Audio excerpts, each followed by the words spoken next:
There's going to be arbitrage opportunities in that process for the next few decades. And there's going to be big opportunities for Bitcoin companies to find those arbitrage opportunities and make the most of them. Well, you heard it here first from Jesse Myers and Jeff Park. We're going to be heading over to see Cynthia Lummis speak with Paul Graywall, the legal counsel for Coinbase. We're heading over to that stage right now. Stick with us here at Bitcoin 2025. Here at the Live Desk, we'll be right back after this.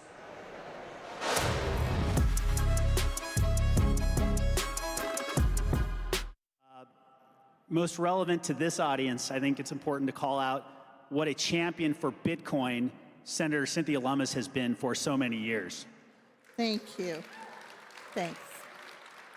You know, before Washington, D.C., at least most of Washington, D.C., even knew how to spell BTC, let alone explain what it meant, Senator Lummis was already there. She was on the front lines from the very beginning. She learned the technology, she wrote the policy, and she's fought for the right of every American to control their own financial future in an important way. And I'm just going to exercise the moderator's privilege for a brief moment to brag on Senator Lummis. She's too modest to do it for herself, but it's important that we acknowledge all that she's done. 4 terms in the United States House, state treasurer in Wyoming, and now a sitting United States senator. She sponsored the Genius Act, which of course will create an entirely new regulatory framework for stablecoins, and the Bitcoin Act of 2025, which will establish a strategic Bitcoin reserve and direct the United States Treasury to buy up to 1 million Bitcoin. Yeah, that's worth some applause. You know, whether it's been stablecoins, self-custody, mining, tax clarity, Senator Lummis has just been a consistent, courageous voice for responsible innovation here in the United States and American leadership in a very troubled time. Senator, you've just been so central to every single major crypto and Bitcoin debate we've had in this country. And of course, the debate we're having right now in the Senate. We're just very lucky to have a chance to pick your brain a little bit and get your views on the state of the world for Bitcoin and beyond. So I want to get right to it. I mentioned the Genius Act. You have been a steady and strong voice for passing this new regulatory framework for stablecoins. It's going to mark the first time in the United States' history that we've had this type of framework, and it looks like we're getting close, or at least closer, to seeing it enacted. Where do things stand right now with Genius, and how do you see the act moving forward? Well, we thought it would be easiest to start with stablecoins because it is fully 100% backed by fiat currency, and because there are still members of Congress who don't even know what digital assets are, that this seemed to be a great place to start, kind of a plain vanilla asset. It's just a means of payment, kind of like a digital traveler's check. And we all use credit cards, so we're already kind of used to using digital money. So we thought this would be the place to start. It has been extremely difficult. I had no idea how hard this was going to be. So we did get it out of the banking committee. I think the vote was 18-6. We gained some Democrats, so it was bipartisan. Absolutely. And then we began to encounter challenges from the minority party wanting more amendments in order to get it to the 60-vote threshold required to move the bill forward. And if we can get this passed, this will be the first piece of digital asset legislation to pass the U.S. Senate. It is the first bill in 8 years to come out of the banking committee. Amazing. And so we don't have the muscle memory to legislate anymore. That's our job, is to legislate. But we've lost the mental muscle memory to do it. But we're trying to slowly recreate it, get the stablecoin bill passed, and then move to market structure. And for companies like Coinbase, market structure matters a great deal because the Securities Exchange Commission has been very hostile to digital assets. We've noticed, Senator. We've noticed. So companies like yours have encountered enforcement actions instead of clear guidance about how to comply with SEC regulations. So you're in a guessing game, and you're playing, it's like bowling alone or playing tennis with nobody to hit the ball back. You can't get a response until they're suing you, and then encountering months and months and months of litigation. It's the worst possible way for our land of the free to treat its business people and its innovators. I could not agree more. Senator, I want to ask you about the banking committee. Not everybody in this room or watching across the country or around the world has even a tiny fraction of the experience you've had in seeing how the banking committee operates. Could you just maybe give a little insight into the work of a committee within the broader Senate to give folks a deeper appreciation for how hard this legislation really can be?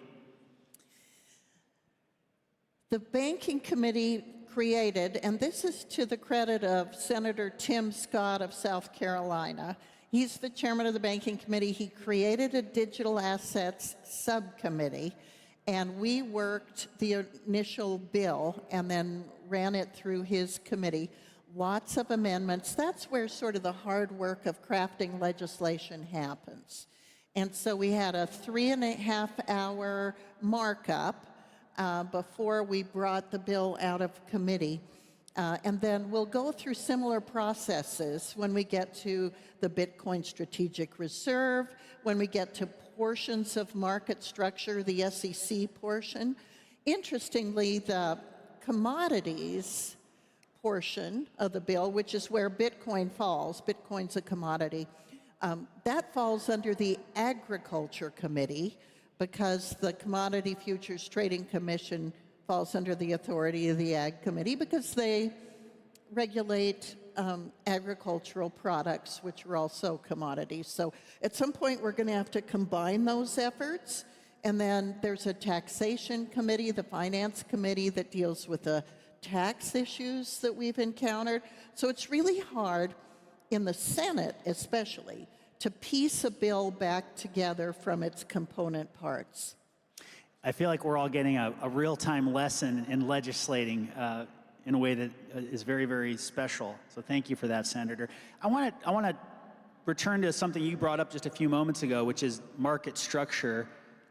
Love to hear your views on that legislation, and specifically, why is it so important that we pass a market structure bill fast on the heels of a stablecoins bill? Isn't stablecoins enough? You know, the market structure bill is probably more important to a lot of the people at this conference than the stablecoin bill, because there are a lot of businesses, yours among them, that do business for people who either buy and hold, so they want a custodial service, or there's companies that lend Bitcoin.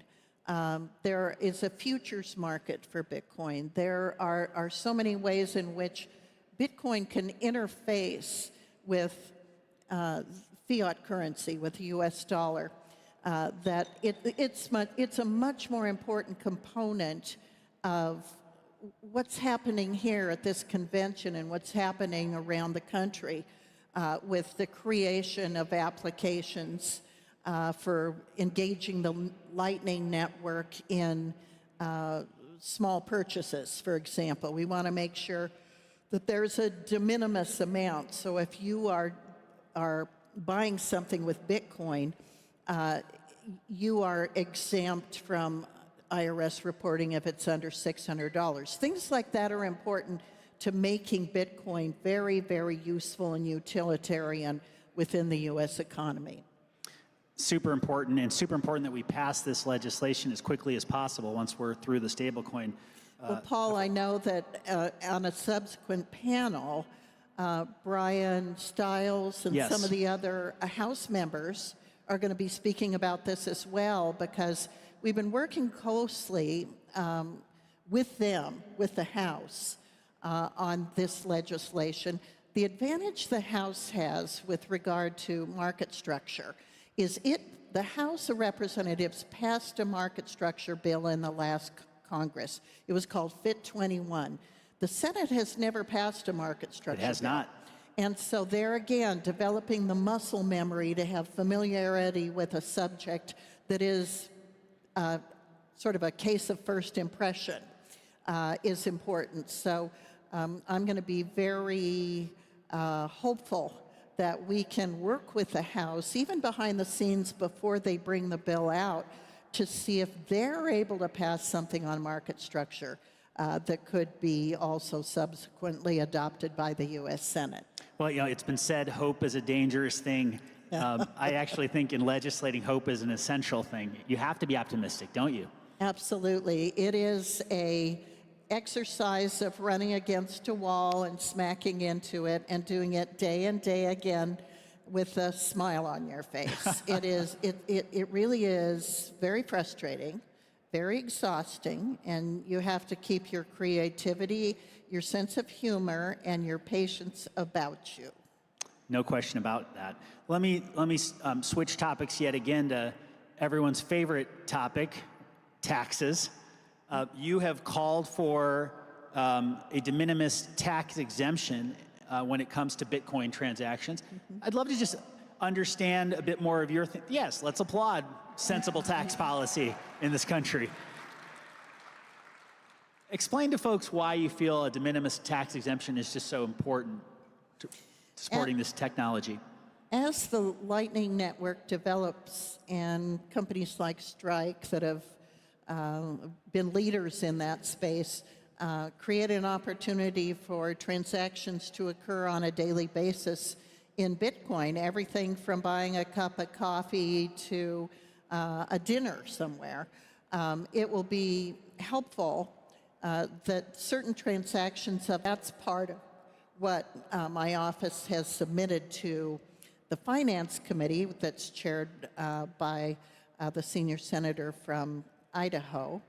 And he is pretty positive, pretty welcoming of the proposals that we've submitted. The other thing we've submitted, Paul, that I think is worthy of note is that currently there's this terrible setup where if you're mining Bitcoin, you're taxed. You are. And then when you sell the Bitcoin, you're taxed again. There's double taxation if you're mining, and that's not true of other commodities. When we're harvesting corn, we don't tax it then. We wait to tax it until it's sold.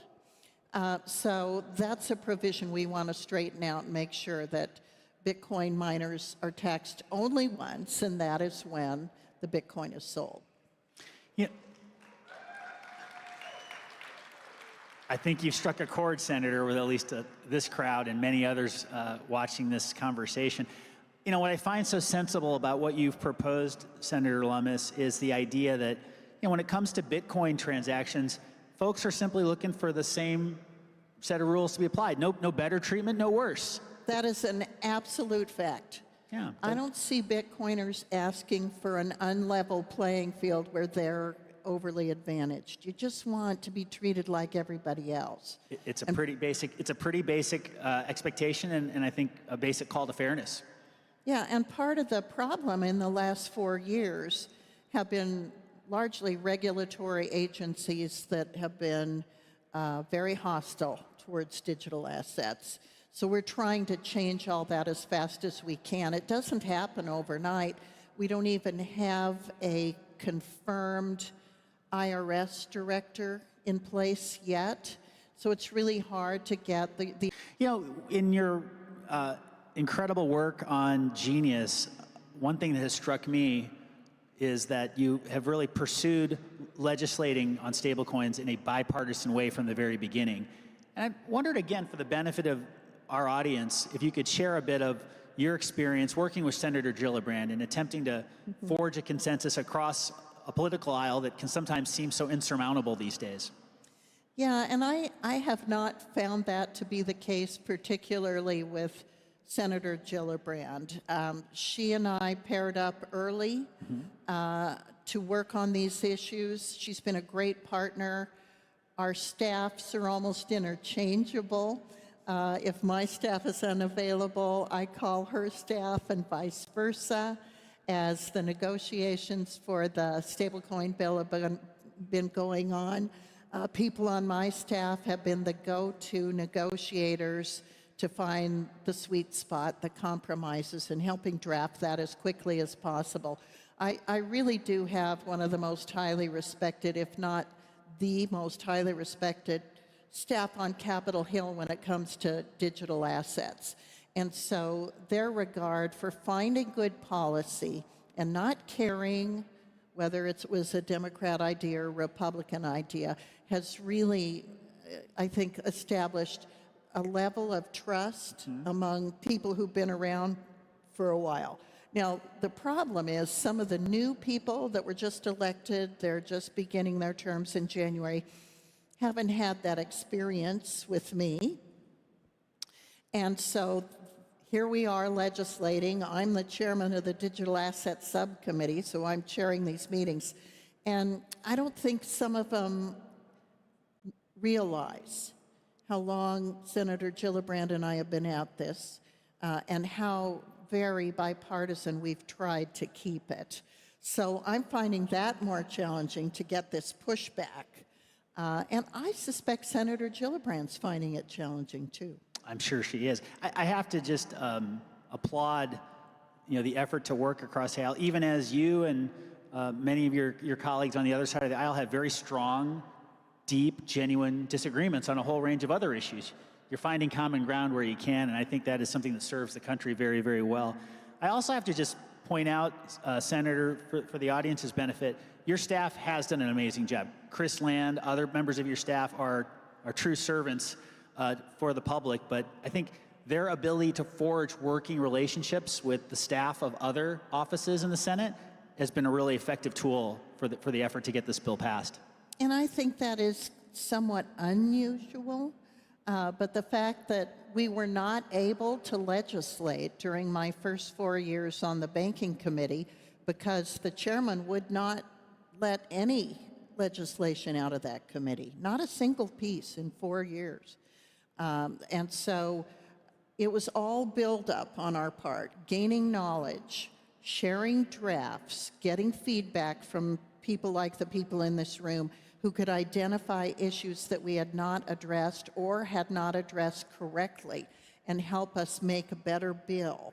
So the silver lining between about all that frustration is that I think we do have a superior product. We have a superior base of knowledge. Chris Land and Connor Brown in my office are fantastic. They have solid working relationships across the aisle.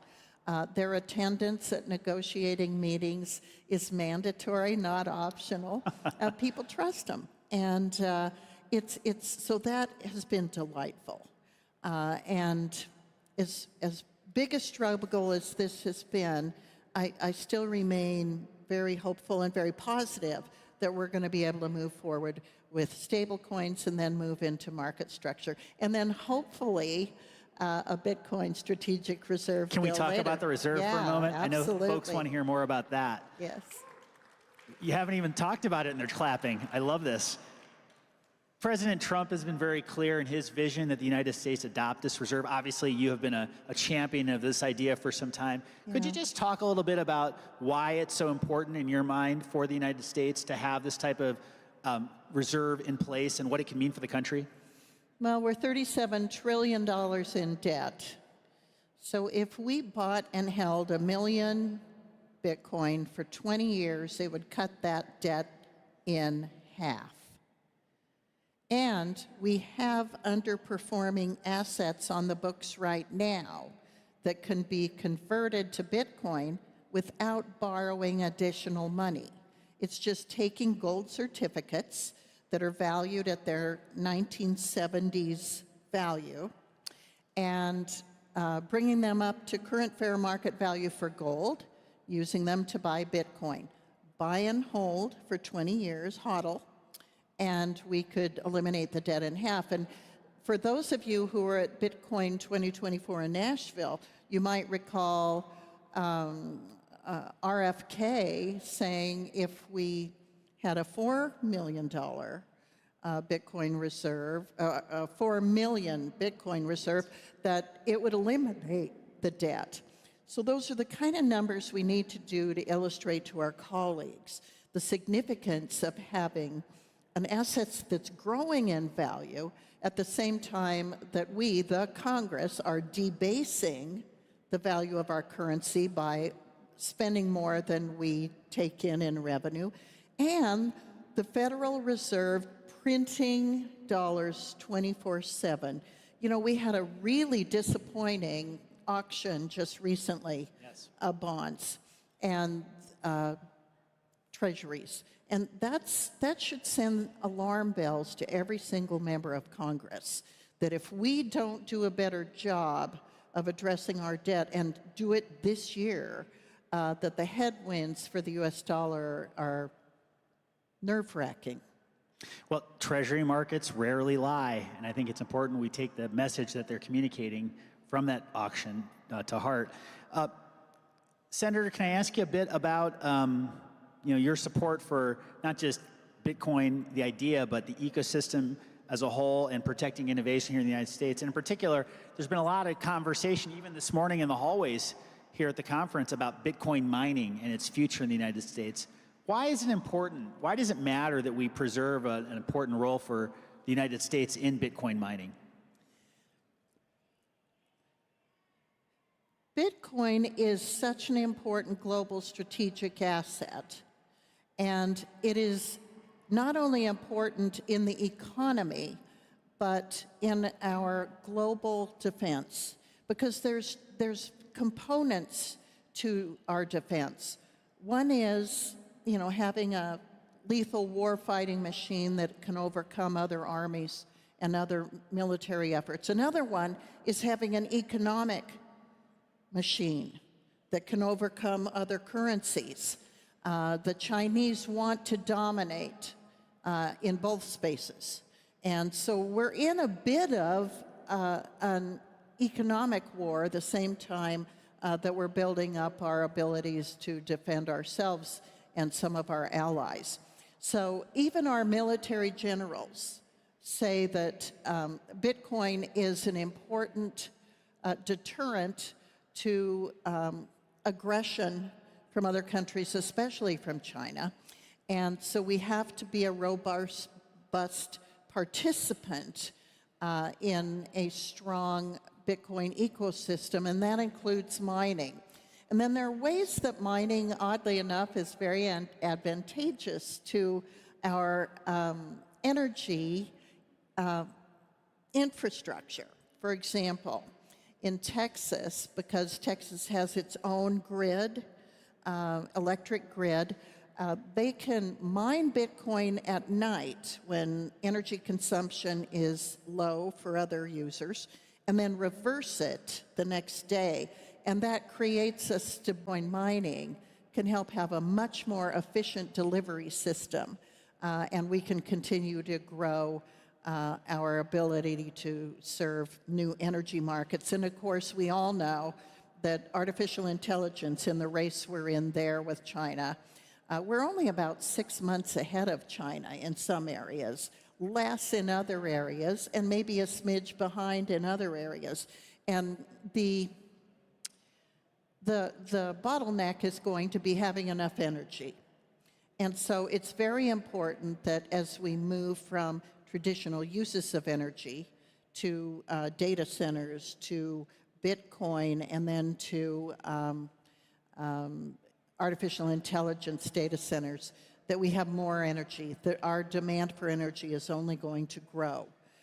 And part of what Bitcoin miners do is invent new ways to produce energy more efficiently, less expensively, and use it more economically. So this is a very important industry. Bitcoin is a very important industry to our economy, to our energy grids, to our intellectual capabilities, and especially as we move into a more robust artificial intelligence economy.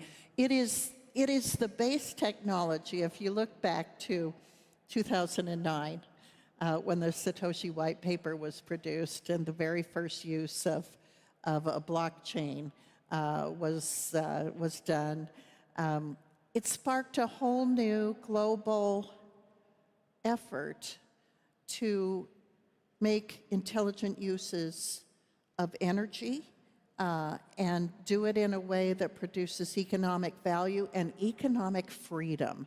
Perhaps that's the most important word associated with Bitcoin, is freedom.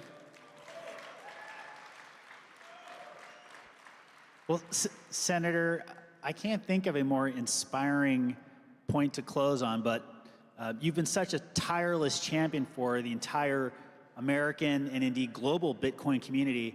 I want to give you an opportunity for one last word to that community. Anything you want to share, any words of encouragement, hope, inspiration, anything at all that we can do to help that you'd like to say before we wrap it up? Well, thank you, Paul. And I just admire your work so much. You went from MIT to the Chicago Law to being a very significant developer of this industry throughout your entire career, and now doing so at Coinbase. And we've all been able to learn from you and take advantage of background, have tried to develop that background. So for starters, I want to thank you for everything you've done to help me learn more as a legislator so I can be more effective. And I want to thank the people in this room for that as well. It's amazing how many people in this room, how many people I've talked to today have helped inform my understanding of what we're doing right and what we're doing wrong and how we can tweak it and correct it and make it better. Because as President Trump has said, the United States has to lead. It has to lead in this area. We've always led. We are the financial markets capital. We have created so much of the technology that's in broad use around the world today. This is no time for us to fall behind. This is where we excel. But we can't let government constrain us. Imagine, as I think I said this morning, if the Wright brothers had faced all of these regulatory agencies to decide that they didn't have the chance to fly because somebody might get hurt or something might go wrong. And we're free people. And free people are just able to envision things that you can't think about if you don't have enough food or your government is looking over your shoulder. And so this is the place where this innovation will occur. Look at the Lightning Network. Look at all the applications that are going to come out of it. Then you look at artificial intelligence. You'll have somebody like Peter Thiel say, well, here was the internet in terms of its technology. Here's Bitcoin. Here's AI.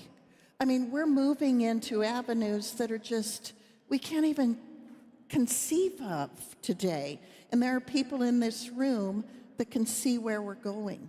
But we have to enable the people in this room to take us there. And if the government gets in the way, you'll find greener pastures. We know of companies that have left our shores because the government has not allowed them to pursue the freedom that's available when you are able to innovate and invent.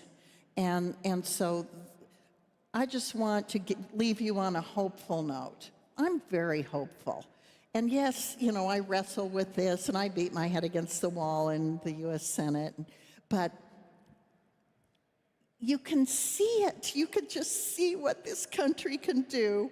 And I have great faith in the people in this room, the innovators, the entrepreneurs, the people who will be undaunted by our government's reluctance to let us think freely and embrace the freedom that technology is going to add. It's going to add value to our lives. It's going to make things possible for people who are underbanked or unbanked or living in places with oppressive governments. Cynthia Lummis. Thank you, Senator. Thank you. Thank you, Paul.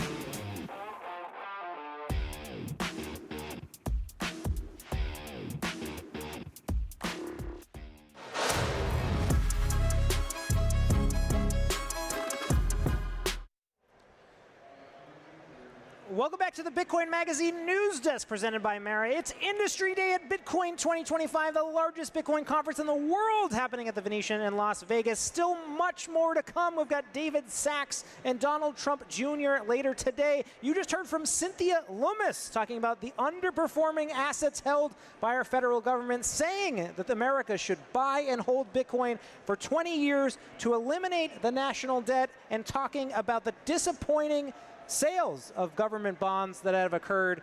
Here to break down all the action once again on live stream, streaming on Rumble, YouTube, and X. We've got Jesse Myers, head of Bitcoin strategy at Moon Inc., and Jeff Clark, head of Alpha strategies at Bitwise. Let's talk Lummis. Jesse, over to you. Your thoughts on this talk. What did you learn? What were you looking for? You know, Cynthia makes really sharp points about what Bitcoin can do for our country, for our financial situation as a country. I think that the challenging thing is the US government is the biggest institution in the world, and institutions move slowly, and it's hard to get consensus and the critical mass necessary to make changes that are beneficial. So Cynthia Lummis is on an education campaign, raising awareness about the value of Bitcoin, what it can do for our finances, and that's a long battle, and she's fighting the good fight, and she makes fantastic points about what incorporating Bitcoin into our balance sheet can do for strengthening our fiscal position.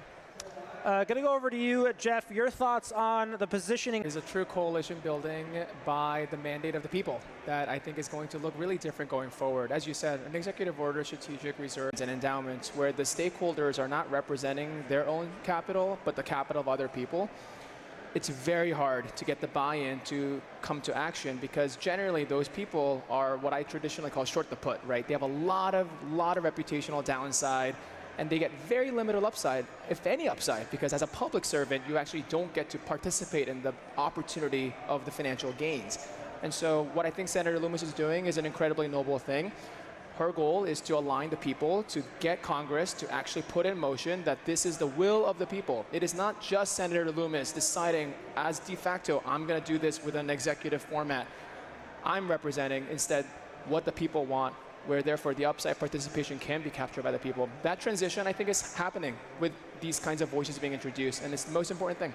Well, Cynthia also talked about the fiscal backdrop. I want to hear your thoughts on the government bond sales that she was talking about, labeling them, quote, disappointing.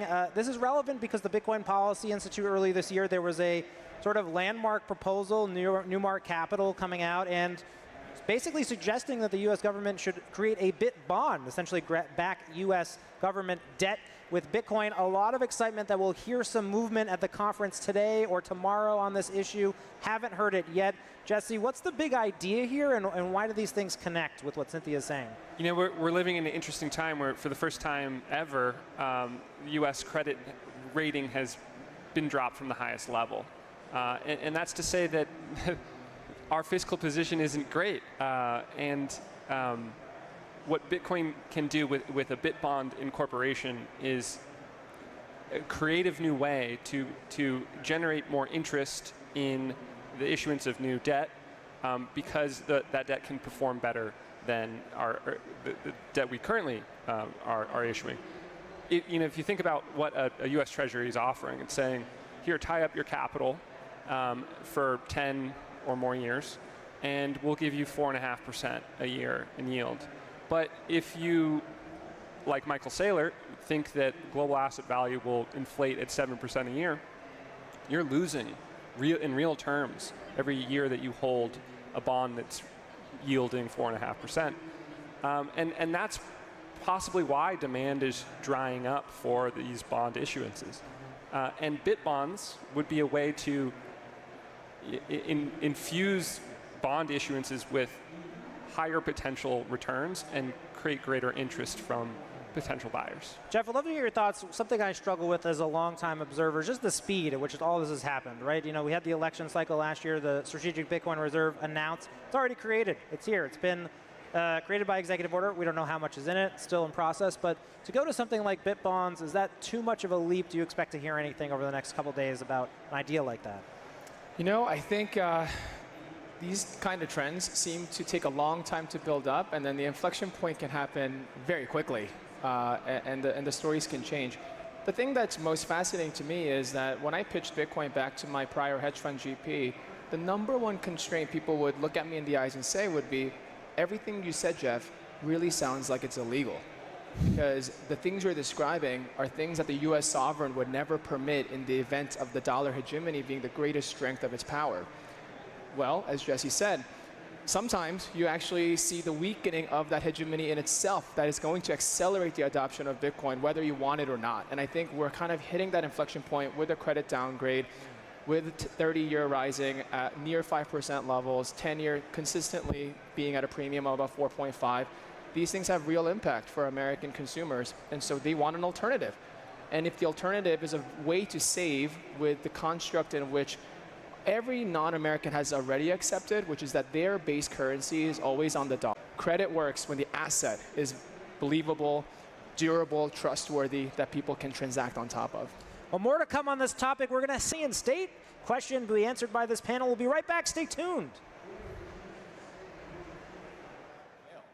Yeah, I mean, this whole panel is music to my ears, because what Frax is trying to do with Frax USD is become the first Genius Bill legislation-compatible stablecoin built in the US, innovated in the US.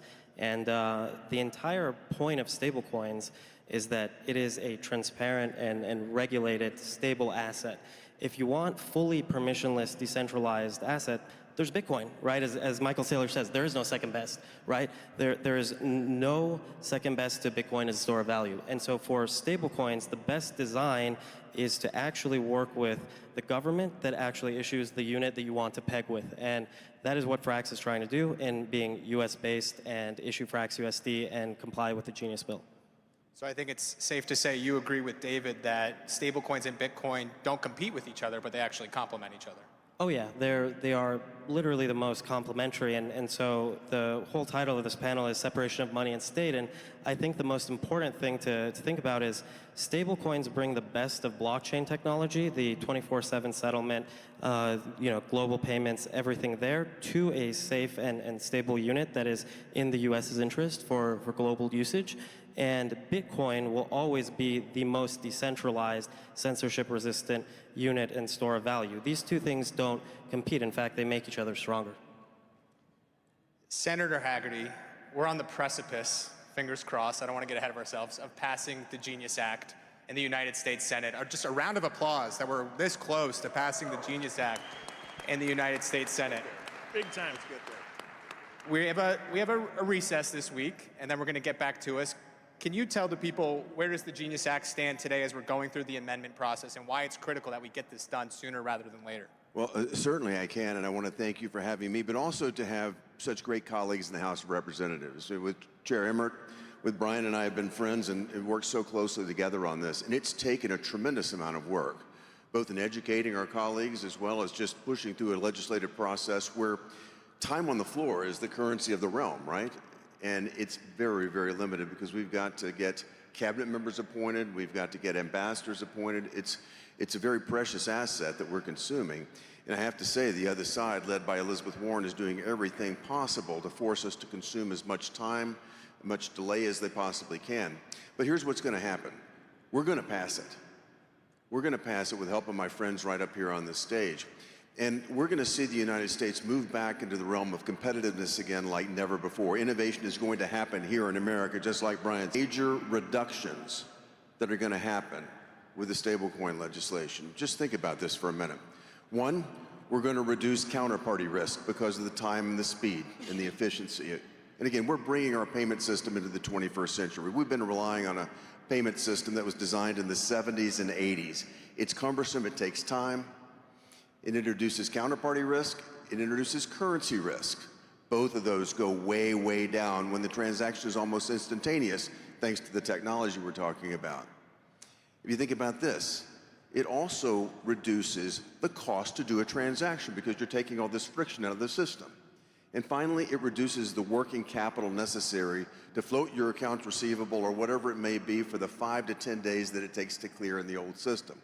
All of this makes our payment system cumbersome and outdated today, and we're going to take it into the 21st century and again bring competitiveness back and open the door for the type of innovation that's represented right here on this stage. Thank you. Those reasons and that rationale of why we have to pass this bill now, I'm curious how your colleagues in the Senate are responding to this. And it could be even a broader question. I would ask you, Whip Emmer and Congressman Style, the same thing. You know, what are the points when you're talking about stablecoin legislation or digital asset legislation more broadly that really seem to be resonating with their colleagues to get them energized to pass these bills? I think the most important thing is that my colleagues understand where we're going with stablecoins. It's this first step, I think, in terms of appreciating what can happen here. And you mentioned it earlier. If I think about the major selling points to my colleagues, the cost savings that I went through, the efficiencies, that's all good. But if you think about what this does for dollar dominance around the world, the dollar has been the reserve currency of the world, and we've seen a slow degradation of that. This is going to turn the tables on this and move us right back to the fore. Second, demand for Treasury securities goes up. This is positive. If you look at the analysis that Citibank conducted, by 2030, that's just less than 5 years from now, you're going to see stablecoin issuers as the #1 holder of U.S. Treasuries, a benign holder, a stablecoin issuer as a holder, as opposed to some sovereign nation who may not have our best interests at heart. There, I'm thinking about the CCP, for example.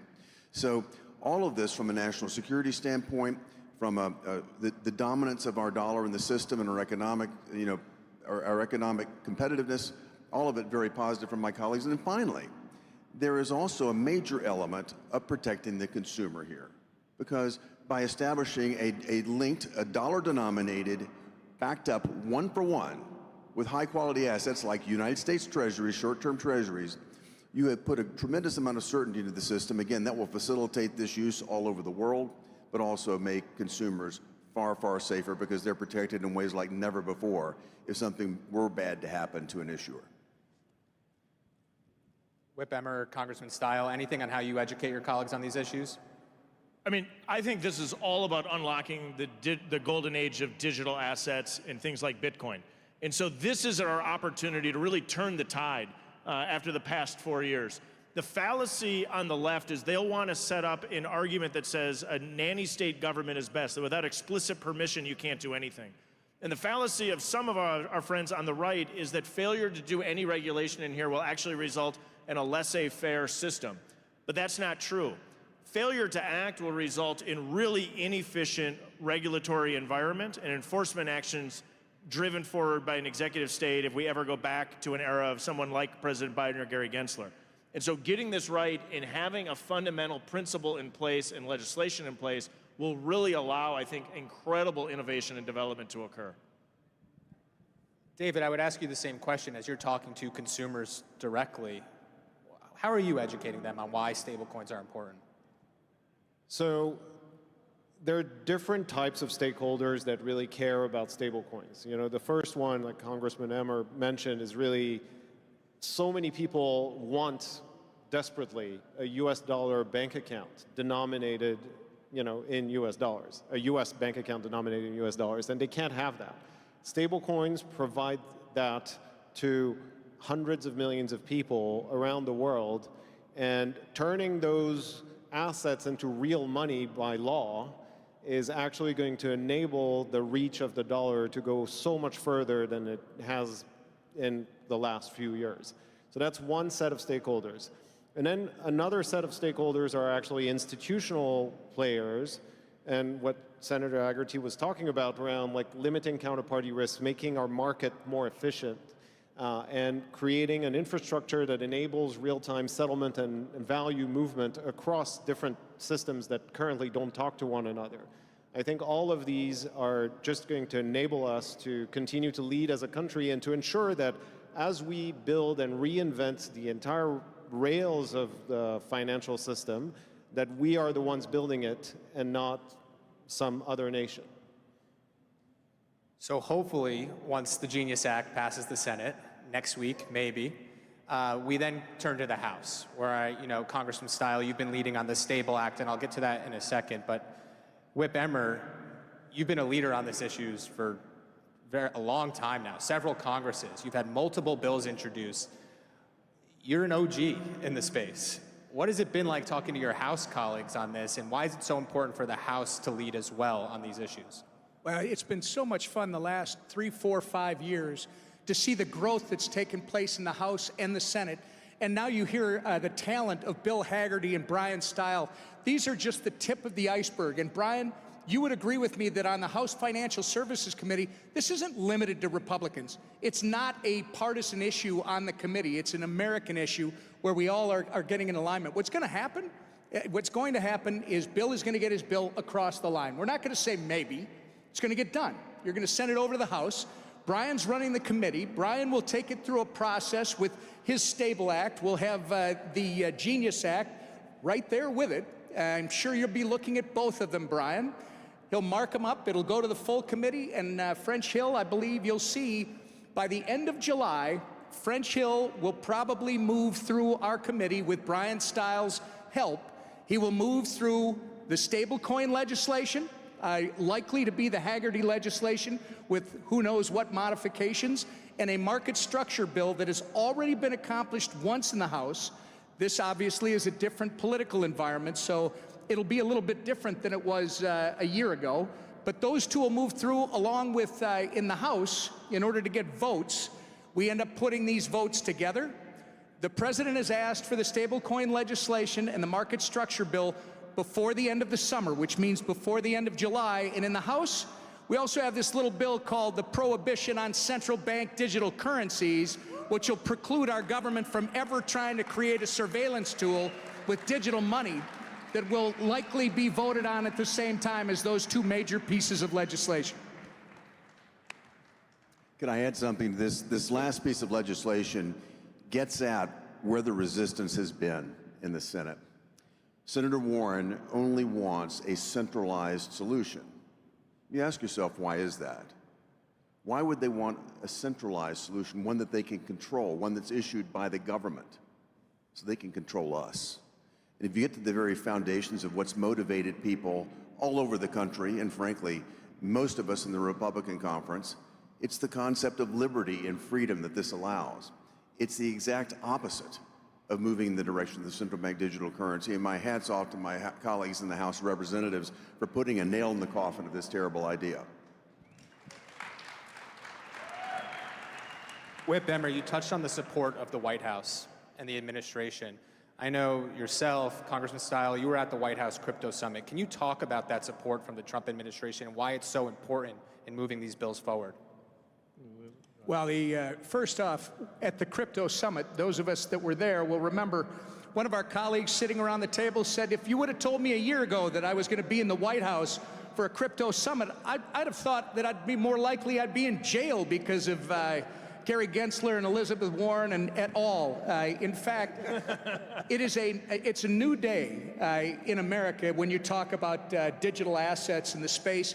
Give Donald Trump credit for recognizing there is a group of voters in this country, 18 to 40 years old, who have grown up inside the internet. I mean, I was joking about it with somebody earlier today.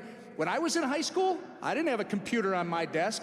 These kids have had computers on their desk from day one. They think differently, they process differently. And I think President Trump, with the help of some family members and others around him, recognized this is a huge issue for 50 million Americans and beyond, and it's a huge issue for his self-proclaimed golden age of this country. This is part of unleashing the economic growth that's going to need to happen to make sure that we're here for generations to come. It's a great day that the White House is in. And have you noticed? Trump is all in.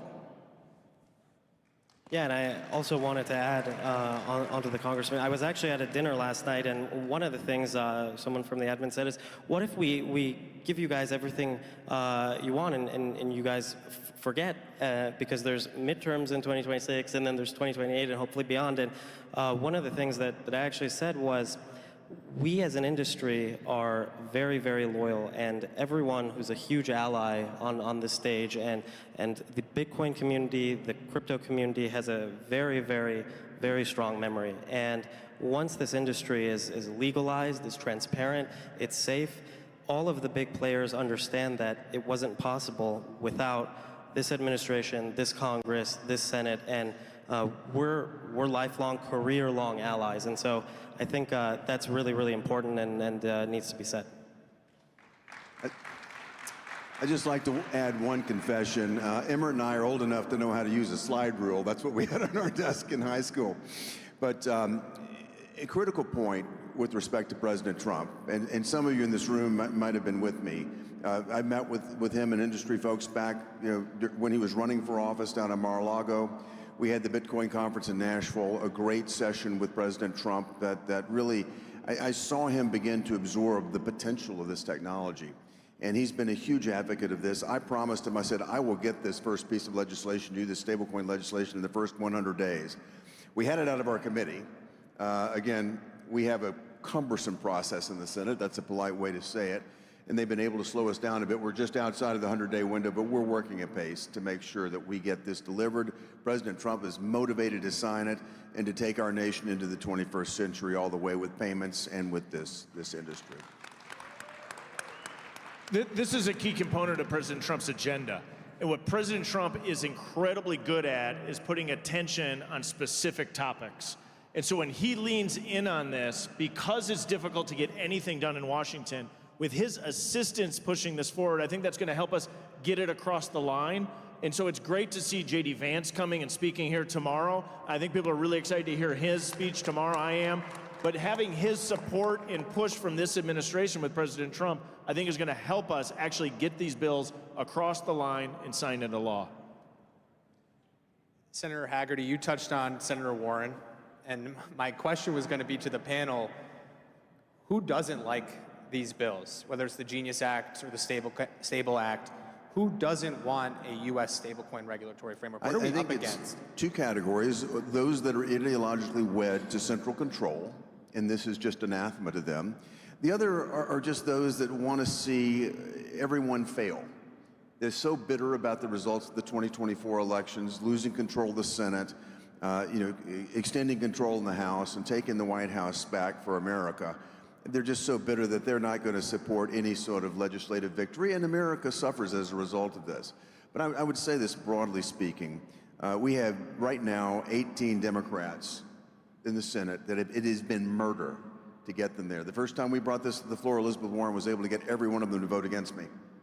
But we've been able to turn it back. Our friends in the House are helping us too. It's delicate, it's fragile, but we're going to get there. We're going to get there, and thank you for all of your help. Let your representatives and your senators know this is important. David, I'm curious from your perspective in the private sector, you can make the argument, I don't agree with it, but you could say, we've got stablecoins right now, and we don't have that regulatory framework. They're regulated by limited purpose trust charters or through the money transmission license regime. Why is it so critical we get this federal framework now? Sorry, I couldn't hear the last part of your question. Why is it so critical we get this federal framework now? Well, I think, it's really critical that we have clarity and that we don't have fragmentation. And I think, right now, there's just a lot of interpretation that's still, allowed, so to speak. And so I think it's really important that we get the legislation through both on the Genius bill and the market structure, so we have clear guidelines across the whole country and builders can actually build without looking over their shoulders. So, it's really critical.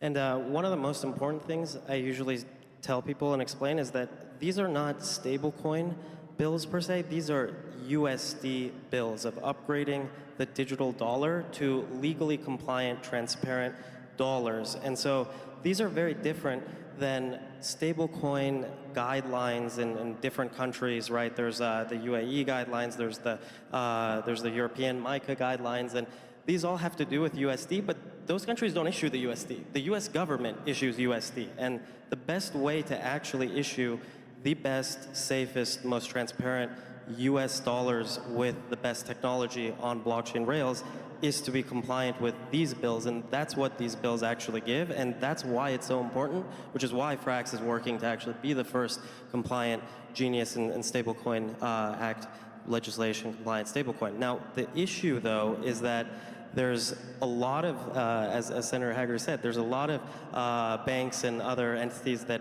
don't necessarily want this to pass.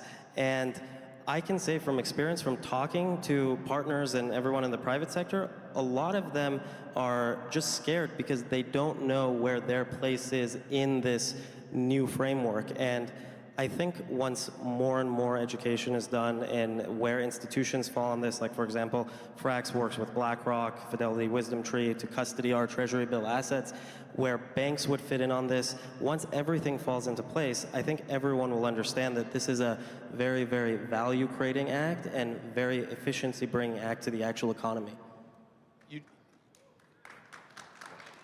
You touched on something important there, Sam. In both legislative proposals, non-banks are still able to issue stable coins. And I'd be curious from the members, why was that so critical in putting in the bill, that you could still have non-banks being able to issue and compete in this industry?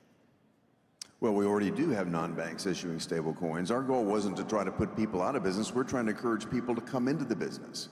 And their requirements, their state requirements, their federal requirements, depending on whether you cross the $10 billion threshold. But what we want to do is have as inclusive an environment as we possibly can. You've got to abide by the rules. But as long as you can, I don't give a damn whether you're a bank or you're not a bank. I want you to meet the requirements for safety for the consumers and also the consistency that we want to see. But we want this proliferated around the globe. Again, back to dollar dominance, back to demand for treasuries. This is great for America. And we're not going to limit the issuers based on whether they happen to be registered with the OCC or not. Competition is good for consumers. And so at the end, this is about putting competition into the space, and at the end of the day, it's the consumer that wins. Whip Emery, you touched on, hopefully once we have stablecoins behind us, and I know this is a stablecoin panel, but I'd be remiss if I didn't ask, what's next? Is it market structure? Where do we go from here? Well, I think market structure and the stablecoin legislation are two, they're both part of the same ecosystem.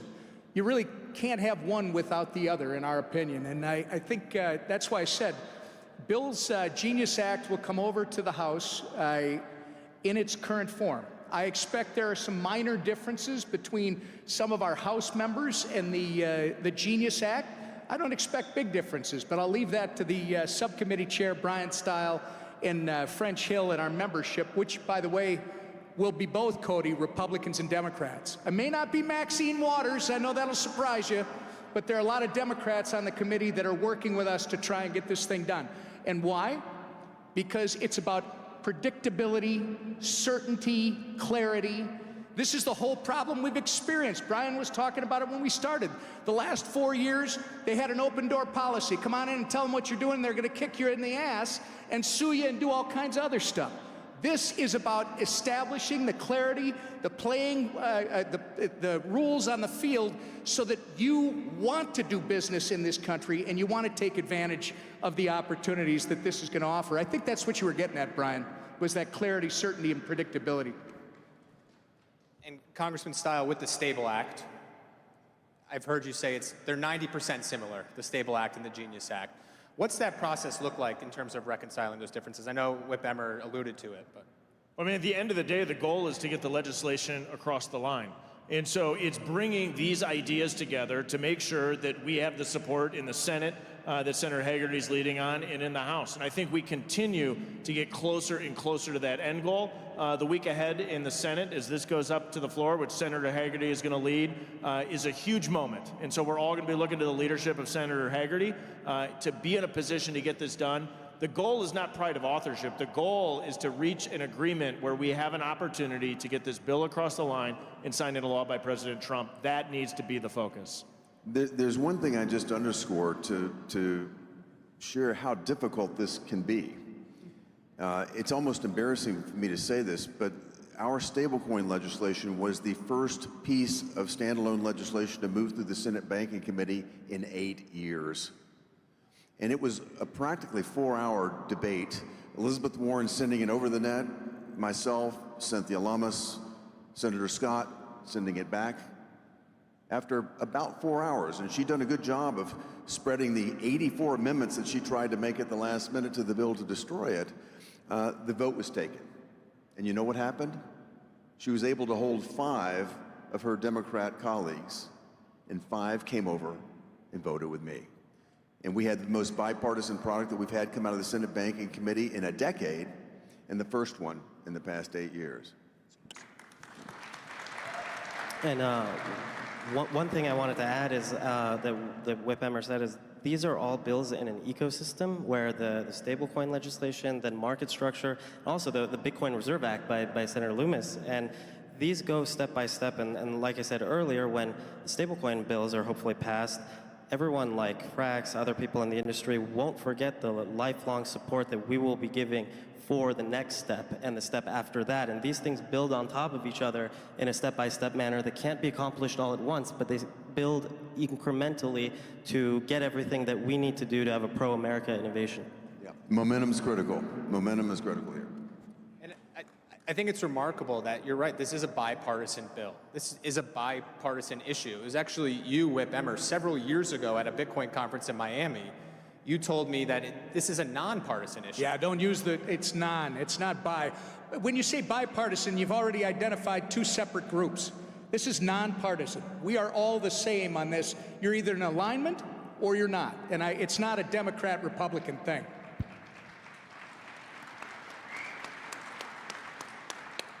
David, I'm curious for you, what's one takeaway you would want the Bitcoin audience to take away on stablecoins?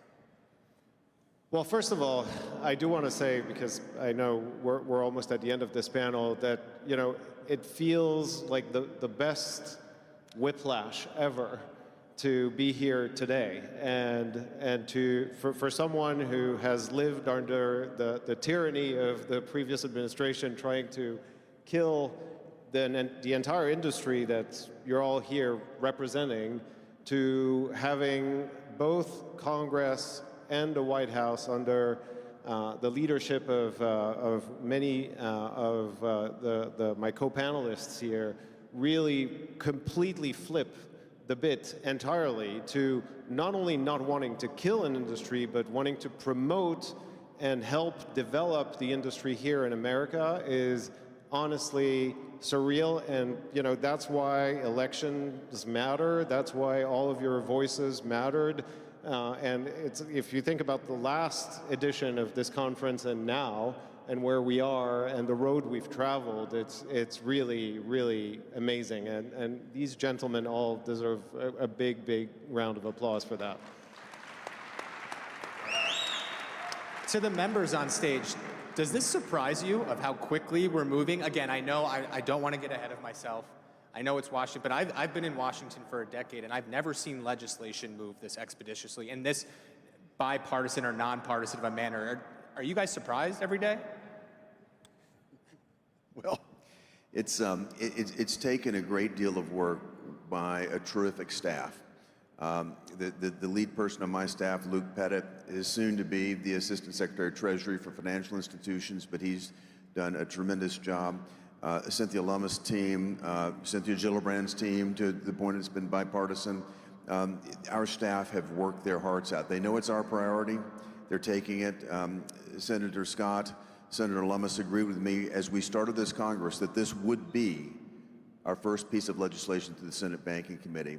And my hat's off to Chairman Scott, too. I think he really wanted to turn that committee around. And Sherrod Brown is no longer in the Congress thanks to his lack of support, I would say, for this industry is an understatement. And we have a new day in the Senate Banking Committee, and this is our chance to demonstrate that, and we have. And we're pushing this across the floor. Everybody's rowing in the same direction right now that wants to see this done on a bipartisan basis. And I'm feeling very good that we're going to, as hard as it's been, I think we're going to get a product out that we'll all be proud of, and we'll be able to send it to you, Brian, very soon. I think some of the speed that we feel is because of the juxtaposition of what we experienced for the past 4 years.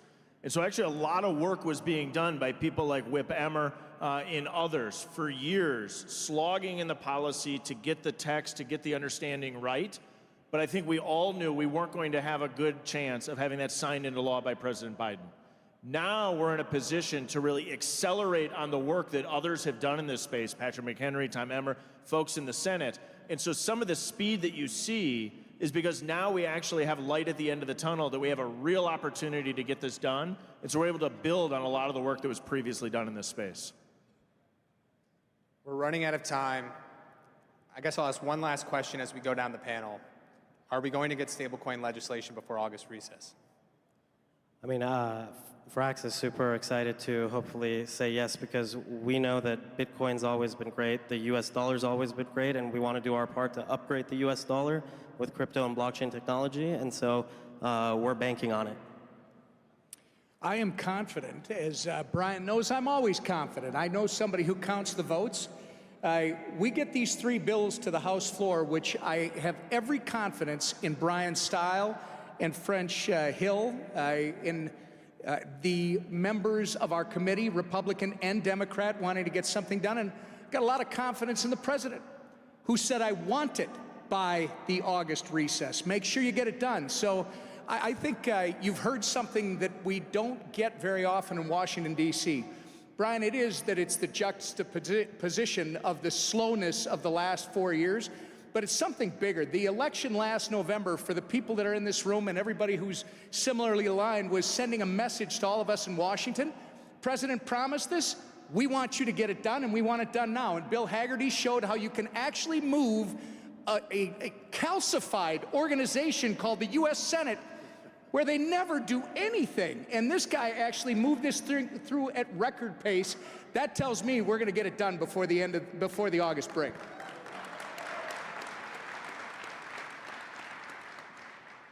So yeah, I think it's going to happen. I think the Bitcoin Strategic Reserve, you'll start to see not only just keeping the levels where they are, but adding to it. And one more prediction is I think that Bitcoin ultimately will be the winning network where it's over a longer period of time. I'll just say this, we've opened the door now in a very positive way. You've heard all the tonality here on this stage. You'll hear it for the remainder of this conference. There's a new lift in people's step. This industry is going to thrive in America now. This is opening the door. This is the first step. We're working together to make certain that that ecosystem is in place, and I couldn't be more proud to work with these gentlemen up here on stage to make it happen. I would say not only will it happen, we have to get it done by August. Everybody is counting on us. This is our opportunity to really unlock the golden age of digital assets. Ladies and gentlemen, if we're going to get a U.S. stablecoin regulatory framework, and when we get it, it's because of these gentlemen on stage. Give them a round of applause. Thank you so much.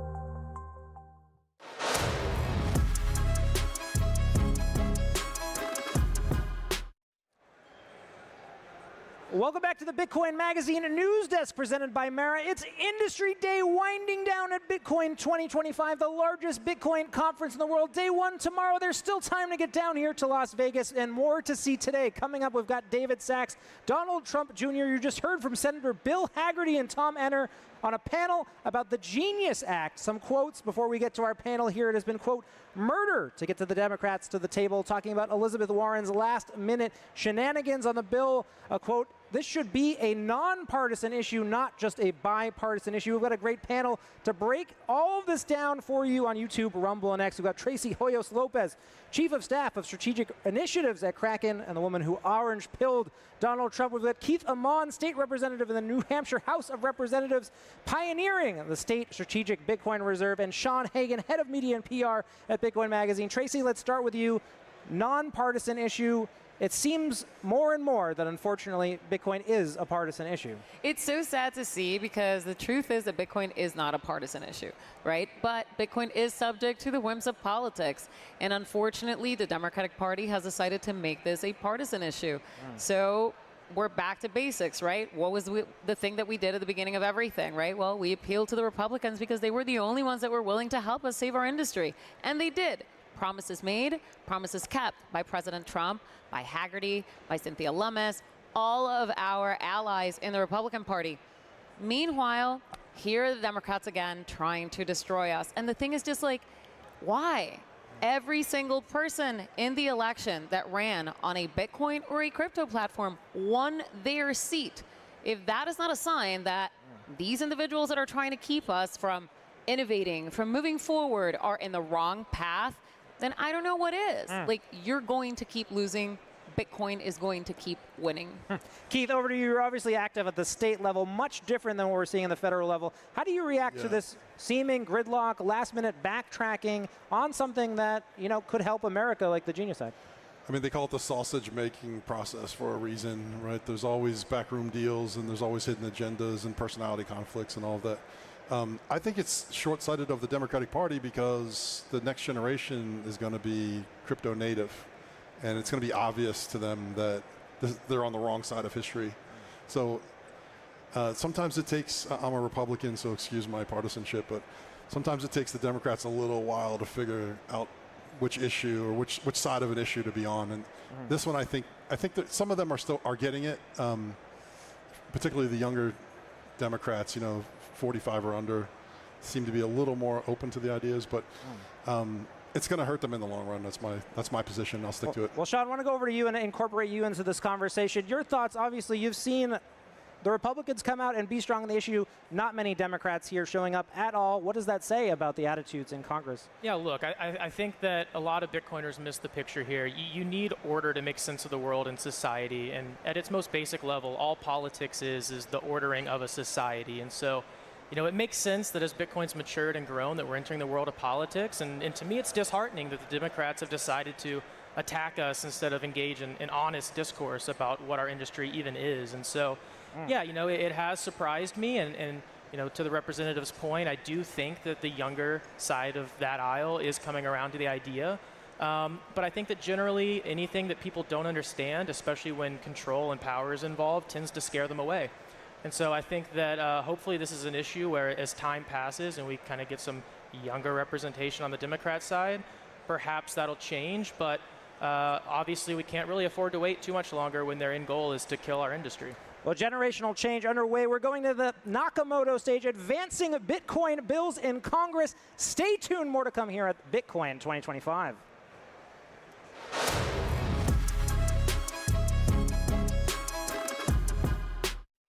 And I said, well, how do we do that? And he said, I don't know, let's figure it out. And so that's been the story over the last 4 years. I'm really proud to be a part of the movement that all of you represent.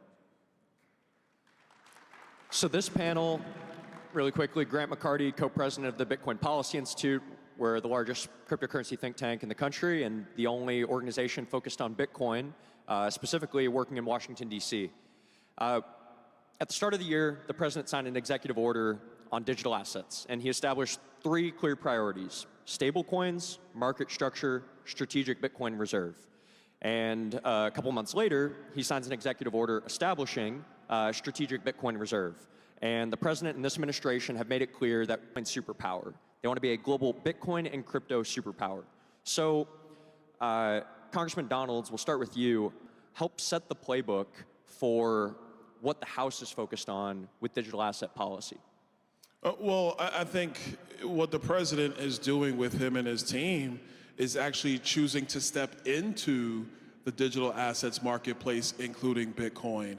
And I think that's a fundamental difference in what we've seen out of Washington, not just the last administration, but really even before that. I mean, I think it's important to understand executive orders, but with desiring the work that comes out of our committees, it really puts the wind in your sails to finally address this question, not just for the people in this room, but for the American people overall. And I think that's the broadest way to look at this. I think for specific reserves, the president is looking at the long view in the United States, and he's basically saying we have to make sure we have deposits or reserves of key assets, Bitcoin being a key asset, because it's demonstrated to be a holder of value that is outside of, you know, fiat currency and central banking. And so I think the president is looking at that. Bitcoin obviously is one he stepped into. There's other assets he's looking at as well, but it is about fundamentally making sure the United States is in a better shape going forward. Congressman Style, market structure, stable coins, these have been core issues in the House for a number of years. So reiterating the question, how does the president's playbook help reignite some of these issues? Does it push them to the top of the agenda? Obviously, stablecoins have had a lot of movement in Congress. You were just talking about stablecoins on this stage, but I know you've been doing a lot of work on market structure as well. So what has that movement just in the last few months looked like?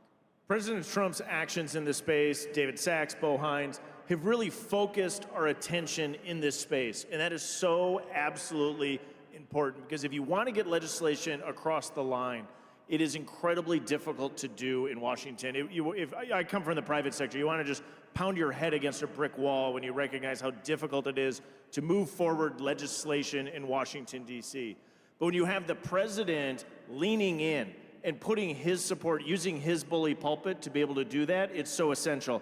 And what President Trump is so unique at against almost anyone you could ever imagine that's ever existed before is his ability to focus the attention of media, to focus the attention of legislators, to focus the attention of everyday folks on important issues. And what he's done is he has put a spotlight on the exact 3 bills that you just laid out, which has given us the ability to drive forward the energy, the time that's going to be needed to get these across the line. And the work of this administration and the work of those of us in the House and in the Senate who are interested in making sure that the United States is the home of innovation and development in crypto, in Bitcoin, in digital assets, is going to be absolutely essential. And I feel like we are in that position to actually go and grab that brass ring. Now, Faryar, you've been leading policy efforts at Coinbase for a while now, and as somebody else who has also been working on Bitcoin and crypto policy in DC, I feel like we've been talking about a lot of the same things for years now.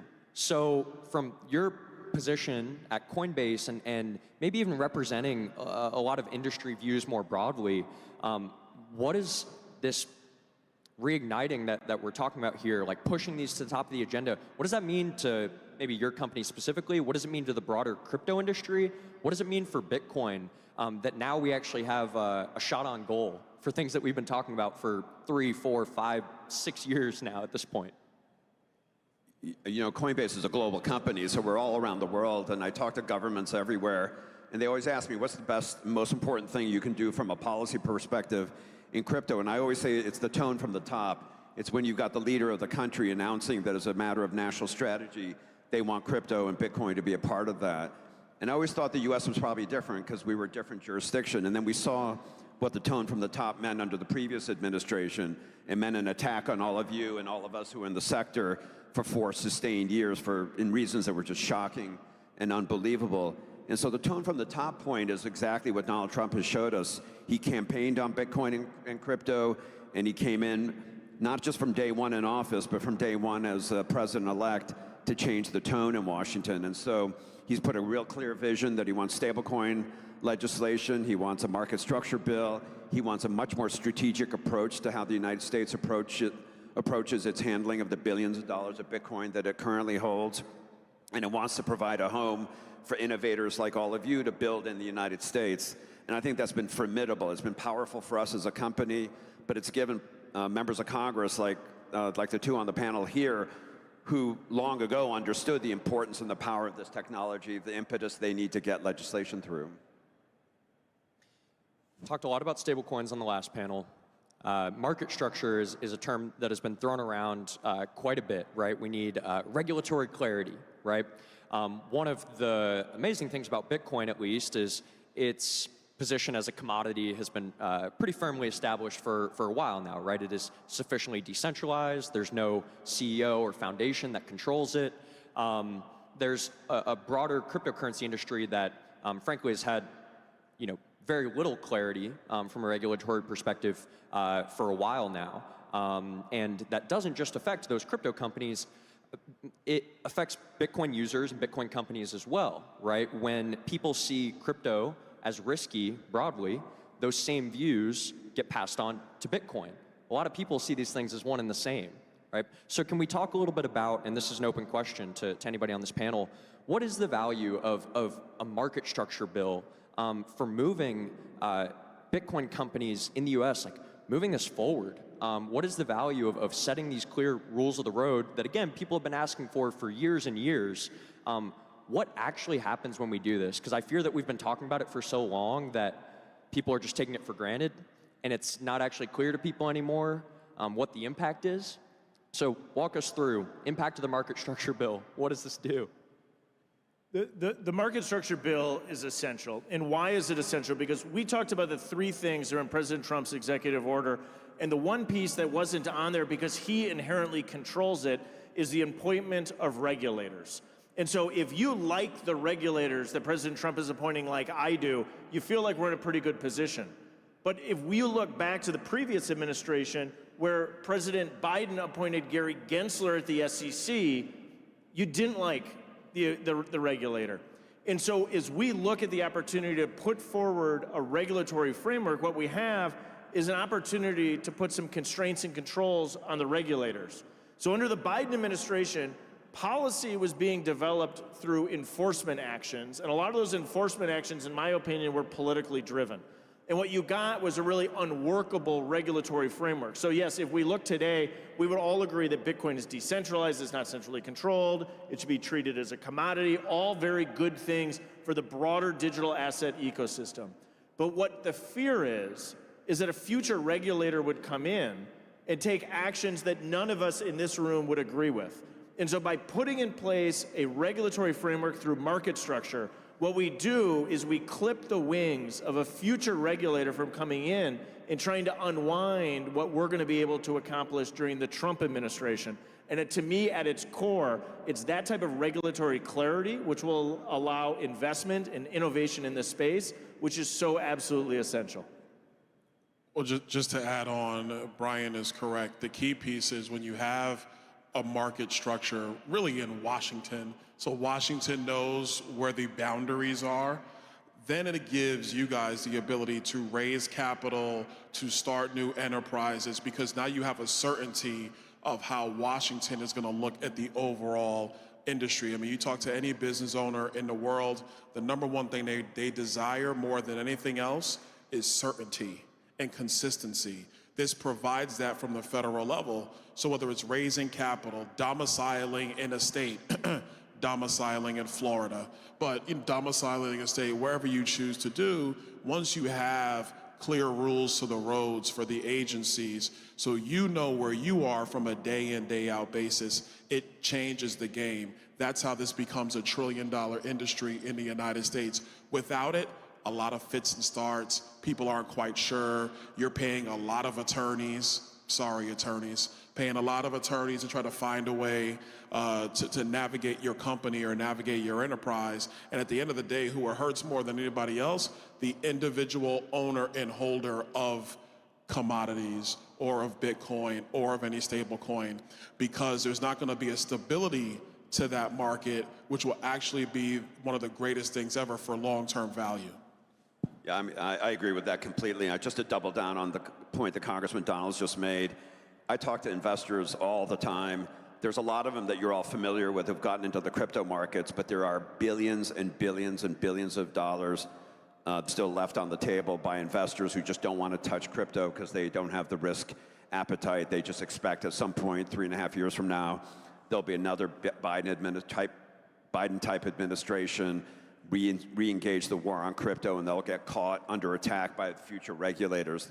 This provides clarity and certainty. Once Congress acts and does what Congress is working on right now in terms of providing clarity, there will be investors that control trillions of dollars who'll be willing to put money into the sector, funding innovators, owning crypto as an asset class, doing any number of things that they just can't do right now. When you don't have clarity in this space, what you end up with is a lot of innovation and development occurring at boardrooms and law firms. And what we want to do is have innovation and development occurring in basements and dorm rooms. And so if you get this right, you're pushing that innovation and development down out to regular folks rather than concentrating it in corporate control. To that point, all three of you used the word certainty, right? Clarity, certainty. I'd be remiss if I didn't mention the Blockchain Regulatory Certainty Act, which, without getting into the weeds, basically it aims to allow exactly what you're talking about, the dorm room applications that are being built on Bitcoin, open source software. It allows developers to operate and create software without fear of being punished or penalized by regulators, right?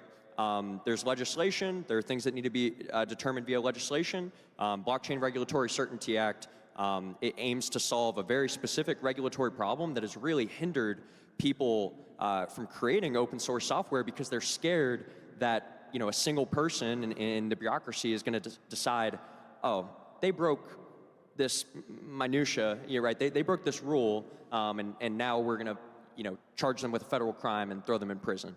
That is certainly keeping people from innovating. But I want to pivot. Well, real quick, the only thing I'm going to add to what you just said, and again, this goes to the importance of having certainty, because a lot of times, it's not that there was some law that was broken. It's that you have some G12 regulator in some agency who saw something and they have an interpretation of it where Congress has never spoken to it. Or they'll try to reach back, and Gensler was the worst at this.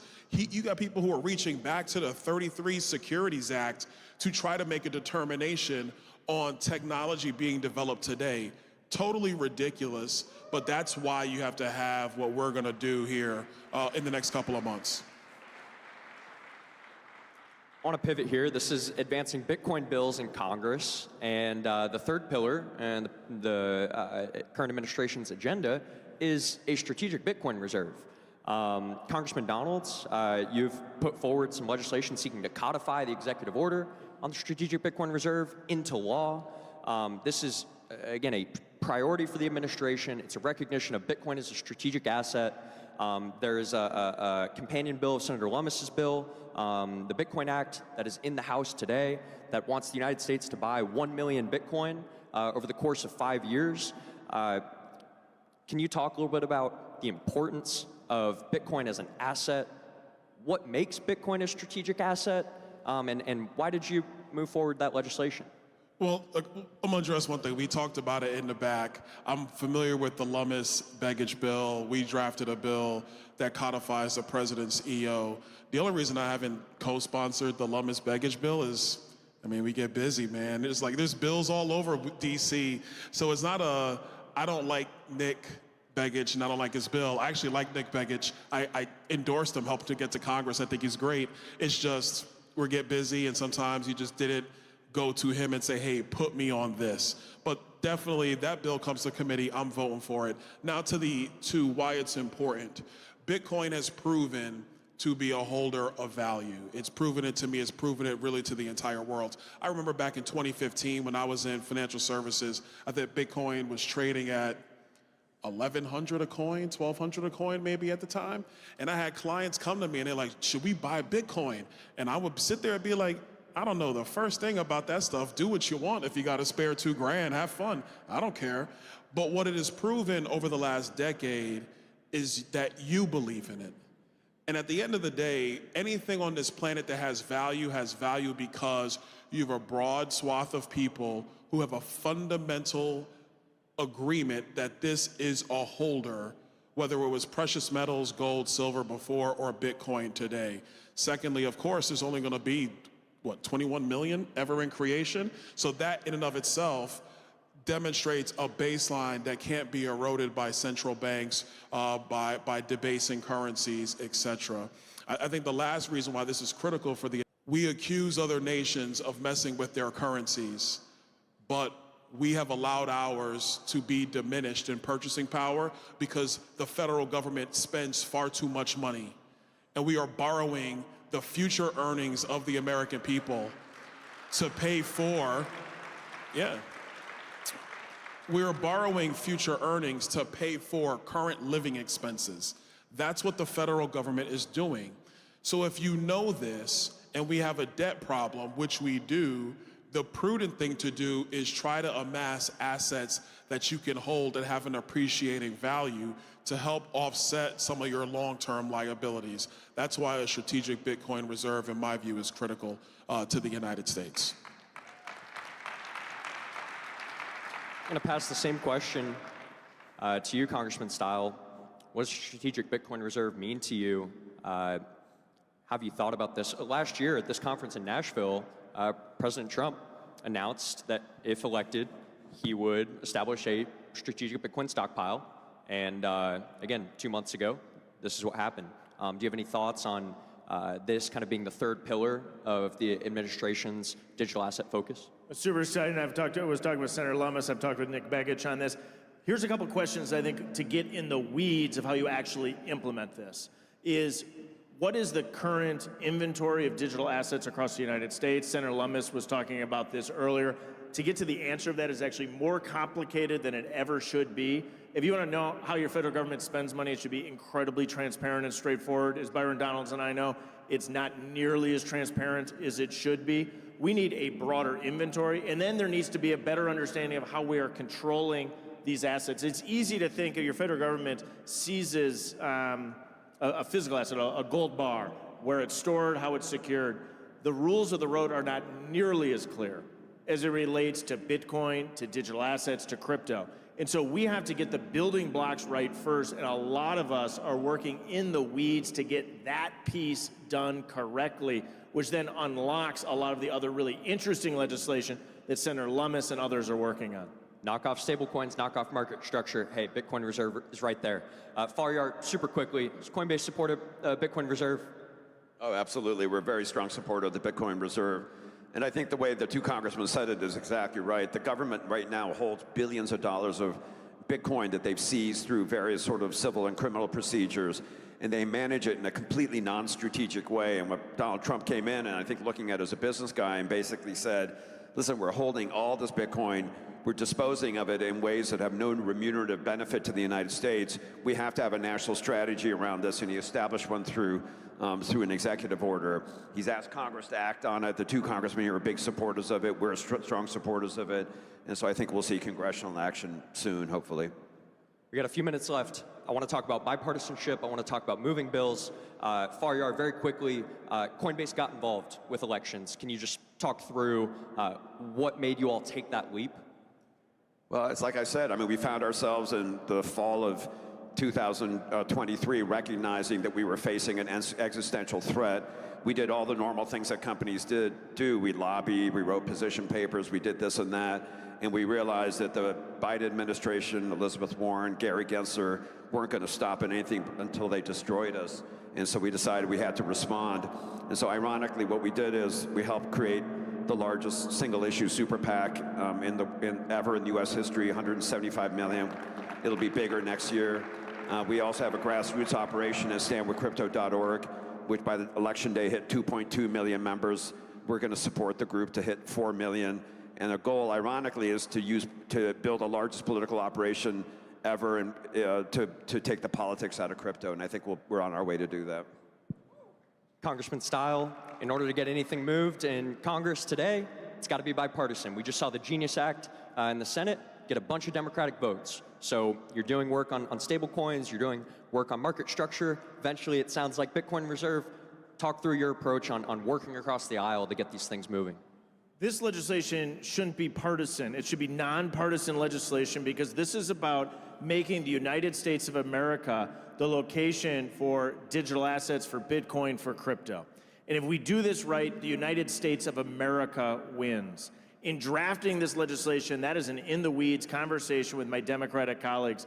On the House side in our committee, as we move forward our Stable Act legislation, we had Democrats coming across the table to work with us and vote in favor of it. As we look back to last Congress, as we move forward market structure in the House, we had over 70 Democrats voting with the overwhelming number of Republicans, or all the Republicans, to move that legislation forward. And so this is upon building upon that success, but the goal here needs to be not moving it just through committee or just through the floor of the House.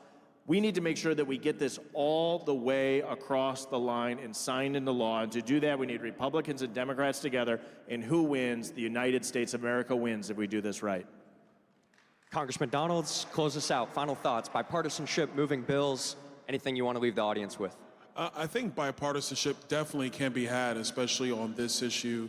Brian is absolutely right. America wins, but individuals win. People who are trying to figure out wealth at the bottom, they win with this type of legislation. last thing I'll tell everybody here, you may not care about politics, but politics cares about you. So I would be thinking very clearly as you start to move in your, in however you love Bitcoin and digital assets, how you move in your industry, you need to think very clearly politically.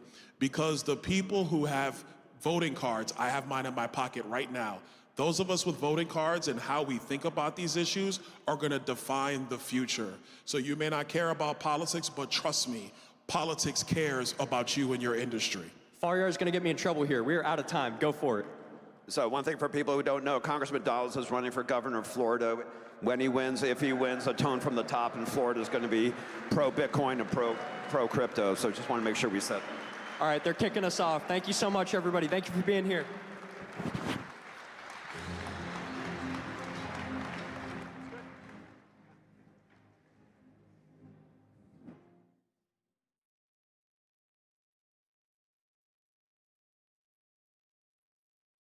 I think the new type of censorship is going to be far more intelligent, and I'm already seeing a lot of signs of it. The tide of free speech has turned, and it's unstoppable. At Rumble, creators are unfiltered, uncensored, undeniably bold. Powered by our own cloud, we are completely independent. Through the Rumble Advertising Center, we're rewarding authentic voices. This is where crypto creators and communities who value freedom and authenticity belong.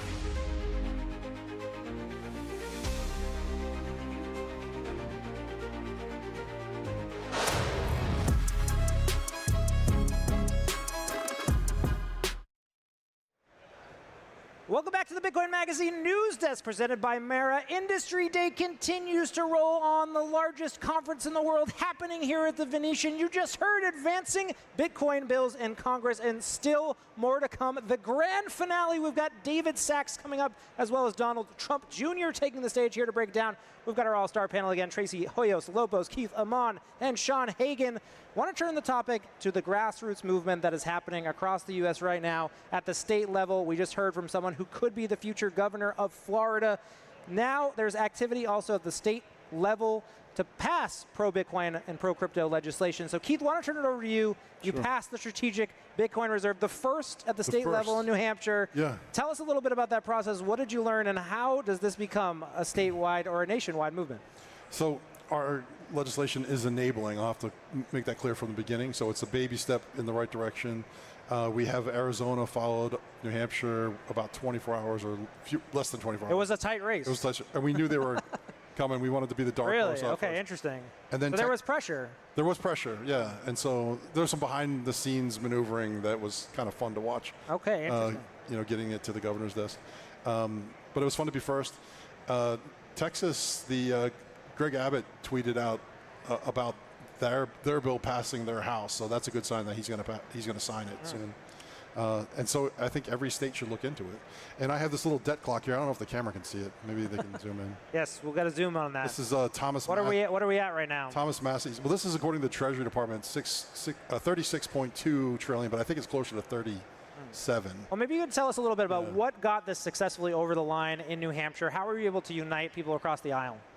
So it started with conversations specifically with our state treasurer. Her name is Monica Mazzapelli. And it was just conversations about what is she able to invest in. It turns out that the investment vehicles in statute, none of them could beat inflation. So, you know, they're super safe investments except for inflation eating away at the... Except for the fact that they go down. Except for the fact that they, right. And so we added, digital assets above a $500 billion market cap, which is only Bitcoin for the time being, and then also precious metals. So two assets that if you put them into buckets and you regularly rebalance those buckets, it helps you beat inflation, right? And it limits the risk because you're not putting all your eggs in one basket. Tracy, why don't you go to you quickly? How does what's happening at the states affect the federal conversation in your view? Well, so we've seen that Donald Trump has moved into a friendlier, he's friendly administration towards Bitcoin and crypto. What we are seeing in the states, though, is that the blue states are starting to retaliate where they can't pick it up at the federal level. Oh, and we've got word now, David Sachs taking the stage. More to come, Bitcoin 2025.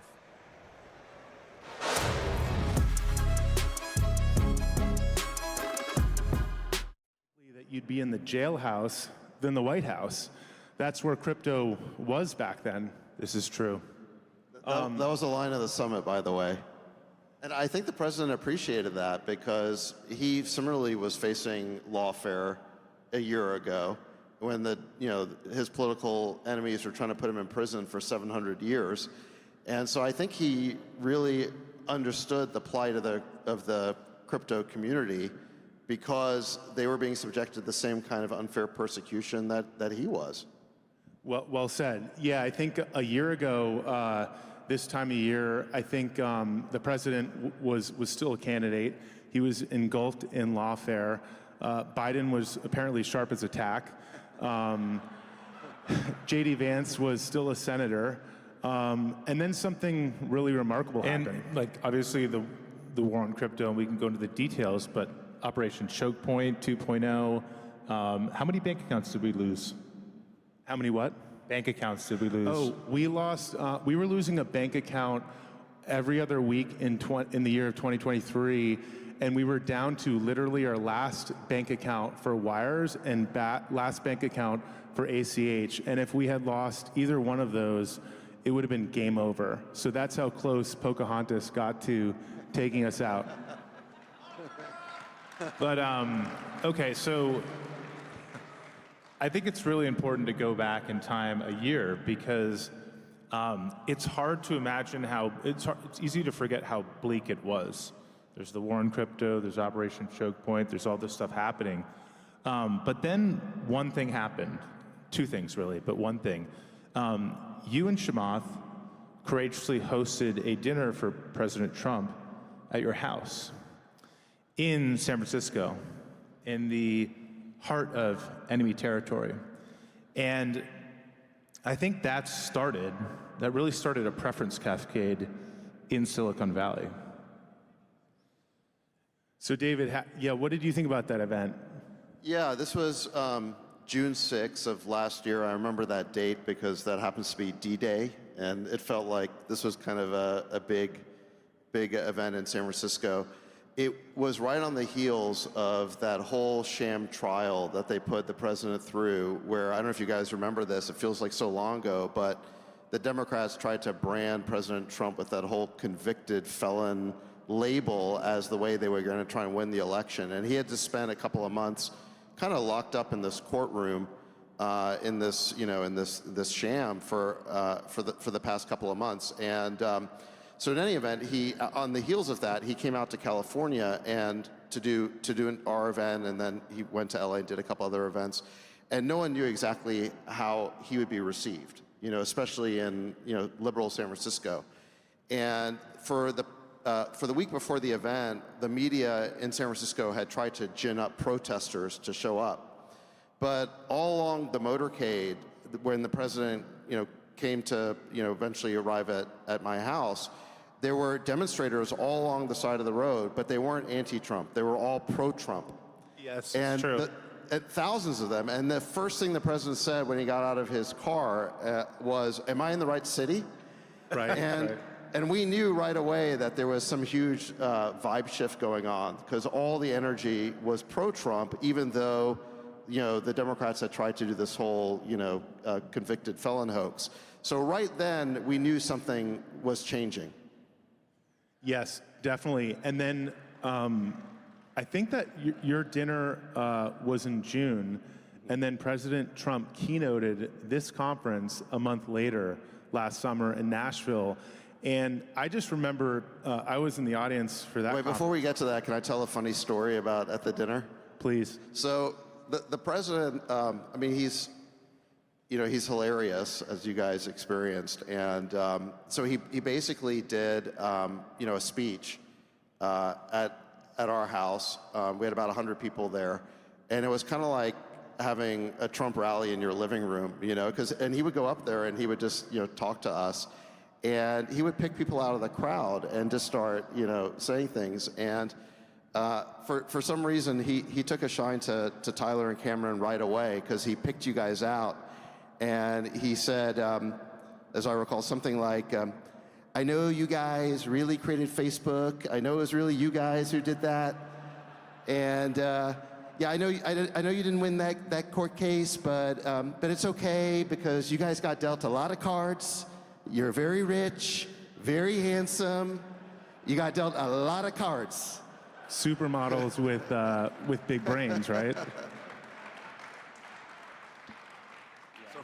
And I said to I said to you guys, so do you know President Trump? And you said no. That was like the first time you had met him. So amazingly, he just picked you guys out, and he knew all this stuff and just started riffing. So in any event, yeah, and that was, I think that was his like 5th event that day, and he had started at like 5 in the morning in Florida, and by the time he got to SF, that was, I think, he had probably already had a very long day.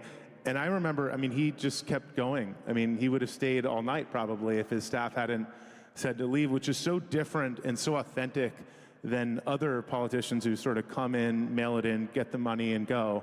And Trump really engaged and he really listened. And I have to hand it to the media because they did a really good job. I mean, you meet the guy in person and you're like, I knew it was BS that the media was attacking him, but still, like, this guy is so different than the person that is portrayed out there, and the diff was massive. Yeah, no, it's true. I mean, his work ethic is just incredible. I think that day he had woken up at must have been like 3 a.m. our time in Florida, done a bunch of meetings there, then flown to Arizona. He did a rally in Arizona earlier that day, then flew to our place in San Francisco, and then after our event, he flew down to LA for another event that he had the next day, and he could have left. He stayed 2 hours longer than he had to. He really spent the time with everyone. It was really incredible, and he was very interested in what everyone had to say. And I would say that probably 1/3 of the people at that dinner were folks in the Bitcoin or crypto community. And I think it was maybe one of the first times that he had heard this message about how unfairly that all the crypto people were being treated by the Gensler SEC. And I think it definitely registered with him. And then, a month later, he ended up speaking at the Bitcoin conference in Nashville. So I think this was all part of the process of him just listening and understanding the concerns of the community, how unfairly they're being treated. And like I said, I think it really resonated with him because he had also been subjected to all this lawfare. Yeah, and so when he came to the conference in last summer, and I was in the audience, and the energy in the room was just tremendous. People were so excited, but the line that got the biggest rise was when he said, "I'm going to fire Gary Gensler." And it's getting a good rise today. And it was such a good line that he ended up saying it again, and the crowd erupted more, and he did fire Gary Gensler, and so I think one of the big themes is promises made, promises kept, and you're part of that, David. So big thank you to David, who's the crypto AI czar with this administration. So it'd be great to hear sort of what you've been up to, and I feel like this administration is moving at the speed of a startup, which is something that you know a lot about, but it's moving at breakneck speed. It came in with a plan, with promises. Oh, and by the way, the other big point from last summer was free Ross. Yes. And definitely a huge campaign promise. So, we just had the first 100 days in the administration, and it's just incredible how much the president's gotten done just in the area of crypto. It's really amazing. I mean, I never do this, but there was so much that's happened in the last 100 days. I have to pull out my cheat sheet. I hope that's okay. Yeah, how much time do we have? Because this might take a little while. Let me just highlight a few of the most important things. So first of all, you're right that on the president's first full day in office, he pardoned Ross Ulbricht. So that was, 2 days later, he signed a week one executive order to promote U.S. leadership in digital assets. That EO prohibited CBDCs. It ordered the end of Operation Choke Point 2.0, and it created our President's Working Group on Digital Assets that I'll get to in a second. In March, he established the Strategic Bitcoin Reserve, which treats Bitcoin as a reserve asset of the United States for the first time. And then we also hosted the first Digital Assets Summit at the White House, which is the first time that digital assets or crypto has been treated in that way as an industry that's arrived. There's also been a ton of work that's been done on the sort of agency rulemaking side.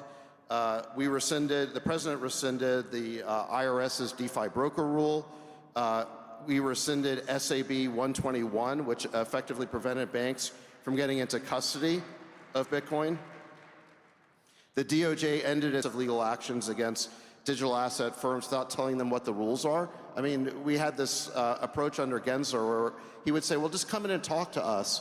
I heard all these stories from crypto founders that they were told, well, just come in and talk to us. And then there'd be someone from the enforcement division in these meetings writing down everything they'd say. And then the next day, they would get a Wells notice and the prosecution would start us. Well, who would want to, people learned very quickly not to go in and talk to the SEC. So the DOJ has ended that. The SEC has established a crypto task force to provide regulatory clarity. Hester Peirce has done an amazing job with this. The Federal Reserve Board, the OCC, and FDIC have all issued favorable guidance for banks to engage in crypto-related activities, which I think is a very important step to further mainstreaming crypto adoption. And then my personal favorite is that the administration defunded the CFPB, which is Elizabeth Warren's personal regulatory agency. This was her personal goon squad to terrorize crypto companies, and that got defunded. So that's just a small sample of what's been accomplished in just the first 100 days. Is pretty incredible. And then, you heard from Senator Hagerty a minute ago what's happening on Capitol Hill. There's the stablecoin bill's about to pass, the Genius Act, and then I don't think that's going to be the end of it. I think on the heels of that, there's also a market structure bill that's coming that I think will also likely pass before August. And the point of the market structure bill is to enshrine all of the new rules that we've put in place into law so that a future Gary Gensler can't just unwind everything that we've done. I mean, yeah, that's a tremendous list, and that's definitely larger than the amount of promises that were made. So it's promises kept and then some. There have been a couple of times where, in rooting out all these insidious rules that were created over the last 4 years, some of them, we've received some serious pushback, and occasionally it's had to go all the way up to the president. And what the president always says is we have to keep our promises. I mean, it really is a point of honor that he made these promises at the Bitcoin conference last year, and he has kept all of his promises. That is very important to him.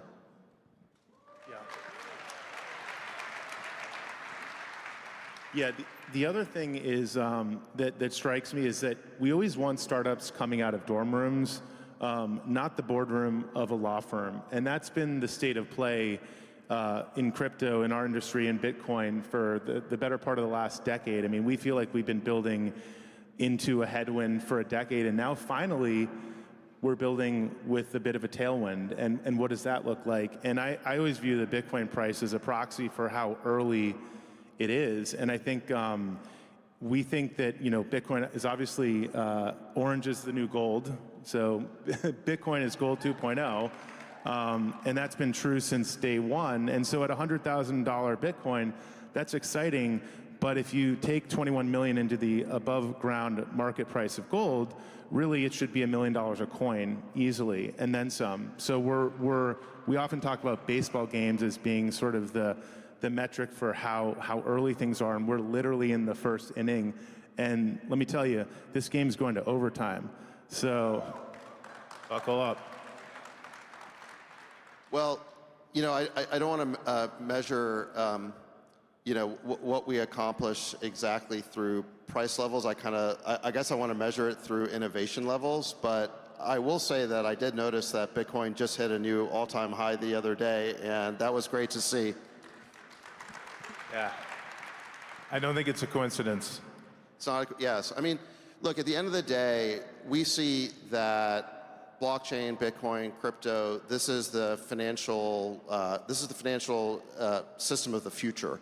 And we want this innovation happening in the United States. We don't want it driven offshore. That's basically what was happening before, is because under the Biden administration, and as we all know, Elizabeth Warren had the auto pen, all this innovation was being driven offshore. It was being driven to other countries. And that's not the American way. I mean, the American way is always to be the innovator, the leader in technology. And we want this financial revolution happening in the United States. We want to be leading in this. We don't want to be driving it offshore. It's crazy.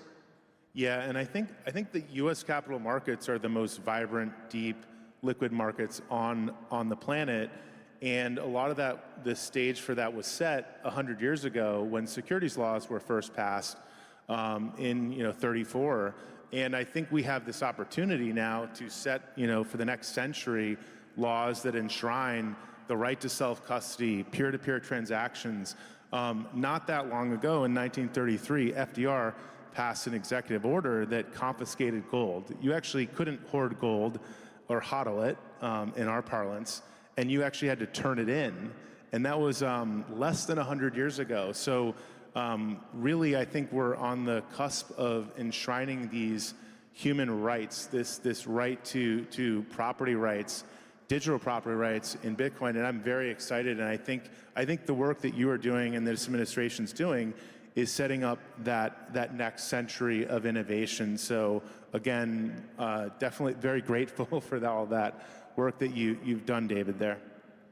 Well, I've noticed a number of states are acting on the Bitcoin Bill of Rights, and I think it would be good for the federal government to do something as well. And I think we can incorporate those concepts, the right to self-custody, the right to financial freedom in the what's called the market structure bill. So I hope we can do that. Yes, that would be great. Yeah, and is there any? I'm curious to ask you guys, like, is there anything else that you guys think we should be doing? I mean, I'm kind of worried that as cryptos are. By the way, I never expected to be in government at all. I mean, I'm like you guys, I hosted that dinner for the president of June of last year, and I never could have predicted that it would end up with me taking a role in government and being on the stage with you guys here now. But I guess, things, we've been moving so fast to, correct all these things, in terms of the legislation that's moving on Capitol Hill, in terms of rooting out all the regulations, the agencies and departments. I think by August, we might have achieved, like, the crypto agenda in Washington, I think. I mean, what else are we missing? Like, what else should we be doing next? What would you guys like to see? What else is on your wish list? I'm curious here what else do you guys would like to see? Do you want to go first, Tyler? Or?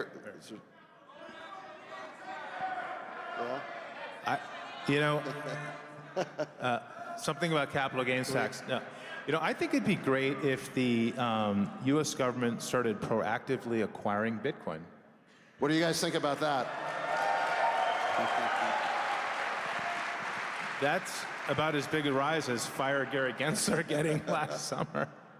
So the executive order establishing the strategic Bitcoin reserve does allow the government to purchase more if it can be done in a budget neutral way. So specifically, if either the Commerce Department or the Treasury Department can figure out how to fund it without adding to the debt, then they are allowed to create those programs. So if we can convince Howard Lutnick, who's the Commerce Secretary, or Scott Bessent, who's the Treasury Secretary, to buy some, and they can figure out how to fund it, without a new tax or without adding to the debt, then maybe find the money from some other program that's not using it, then we could potentially acquire more Bitcoin.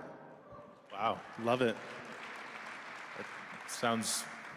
So I can't promise anything, but there is a pathway to doing that, and the question is just, can we get either the Treasury Department or the Commerce Department to get. All right. Do you think we should put the tariff money to buy Bitcoin? I think I heard from somebody.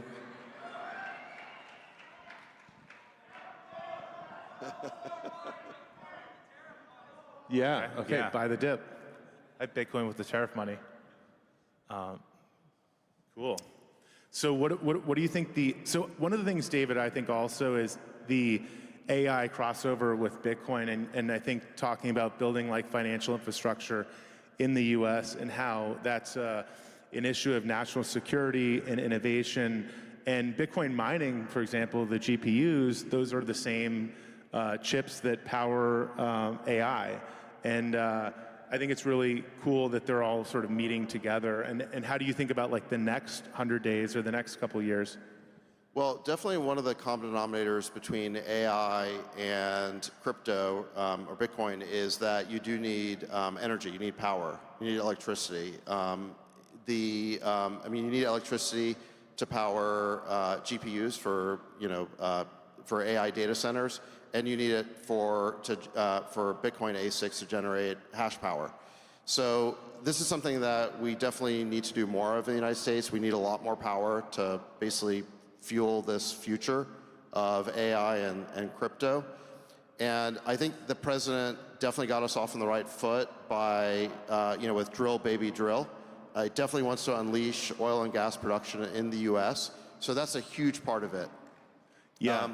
Also making it a lot easier to permit new energy production, new pipelines, and then also permitting the creation of new data centers. I think we want most of the new, let's call it AI compute, and most of the new hash power to be in the U.S. if we can. I mean, it would be nice for there to be more hash power in the United States, just like we want there to be a lot more, AI data centers. So I think, we're going to try and make it a lot easier to again, like build. Beyond drill, baby, drill, we need to build, baby, build, and it just needs to be a lot easier in the United States. Yeah, that's a great point. Like energy is so important for the growth of these technologies. And in the last Bitcoin cycle, there was people sort of talking about the energy consumption and carbon footprint of Bitcoin mining, which was pretty silly because it was still a fraction of the traditional financial system and the internet. And I think one of the things we probably want to watch out for is people trying to use ESG to try and attack Bitcoin from that vector and just, call it out and make sure we don't get Greta pilled over here and deindustrialize. Yeah. And, I just got back from a trip to the Middle East with the president, and he did something like $3 trillion of new deals with the Gulf states, Saudi Arabia, UAE, and Qatar. And I think the president's been very focused on getting, net new investment in the United States, including for data centers. Also helping the American technology stack spread internationally and become the standard. So, for example, we just did a deal in the UAE where they're going to be building investment in the U.S. He wants to encourage the build out of data centers. He wants to encourage new, energy sources. And just generally, he's on the side of innovation and the future. Whereas if you look at the Biden administration, they were really doing everything they could to stop all of those things. I mean, you had the Gensler SEC, you had all the restrictions on oil and gas. They were even alienating our Gulf state allies who want to invest in America and they want to be on the American tech stack.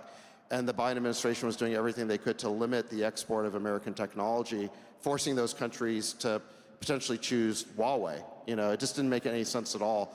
So I feel like what we have in Washington right now is just a sea change. It's just a total comprehensive shift from being anti-innovation to being pro-innovation and being, much more future-oriented and getting all the obstacles out of the way and helping the private sector innovate. And it's really just been incredible. It's been really fun to be part of. Like I said, I never anticipated that I'd be part of this administration. I'm just a guy from Silicon Valley who hosted a dinner, and then the next thing you know, I'm helping to drive this agenda in Washington. But I think that it's been really incredible to be part of and see the whole thing take shape. Yeah, well said. Awesome. Thank you, David. It's hard to imagine a president, any other president, being able to do a fraction of this or accomplish that, or any administration.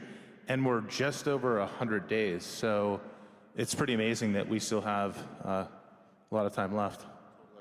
No, it's incredible. I mean, we're only we're basically 4 months in, so we still have, over 3.5 years. So I think just what we can accomplish over the next few years is going to be really incredible. What all of you guys are going to accomplish with Bitcoin is going to be incredible, and to the moon, right? To the moon. Right. Well said. Thanks, everyone. All right, thank you.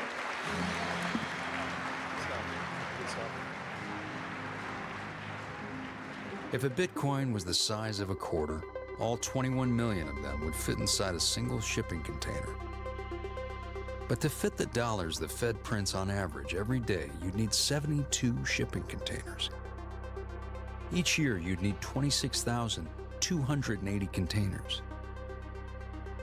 And to fit what they've printed in the last decade, well, you'd need a lot more than that.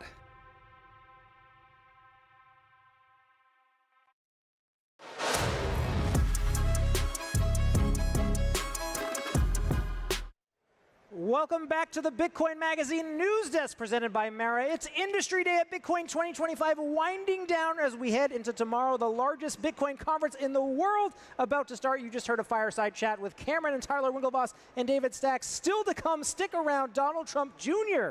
will be on stage in just a moment. Now we have a panel here to break down the issues of the day. Janessa Lopez, policy lead on digital assets, AI, and emerging tech at Block. To her left, Matt Corralo, developer at Spiral, and last but not least, Kyle Only, CEO at Escape Velocity Partners. So we're going to turn the conversation over to a bill that has received some lesser attention amongst all the regulatory action in Washington. Talking about the Blockchain Regulatory Certainty Act, saveourwallets.org. You can go and check it out. Janessa, let's go to you. Why is this bill so important, and why should the Bitcoin community be dialed in to what's happening? Yeah, so this bill was introduced by Congressman Tom Emmer and Richie Torres last week. It's bipartisan. Emmer's been introducing this bill for the past several years, but what it does is clarify in statute that control is a necessary factor in money transmission. And this is important now more than ever because of what we've seen in the recent DOJ actions against Tornado and Samurai wallet developers. They had a charge of conspiracy to operate as unlicensed money transmitters imposed upon software developers, which we'd never seen before. And if that logic were to be taken across the industry, then that really puts people at risk who are node operators, validators, software developers, and self-custody wallet providers who never have control over customer funds, but they do interact with it in a way that if you're not technically an expert of how the technology works, you might assume you need a money transmitter license to even operate. And so it's very dangerous. What this bill does is clarify that these industry participants do not have control and therefore should not be regulated the same way. So it's the BRC. SaveOurWallets.org. We've got to head to the main stage. Donald Trump Jr. We'll be right back. Bitcoin 2025.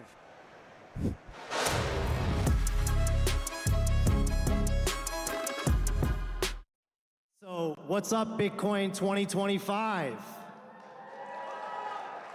A little about me. I'm the CEO and founder of Rumble, a cloud services company, and more importantly, a video platform that is the bastion of free speech. We all know who I'm sitting beside right over here, Donald Trump Jr., host of the Triggered podcast, which is exclusive to Rumble, so make sure you download the Rumble app and catch his show. He also sits on numerous boards like Public Square, Trump Media and Technology Group. But I want to say something about Don that most people don't know.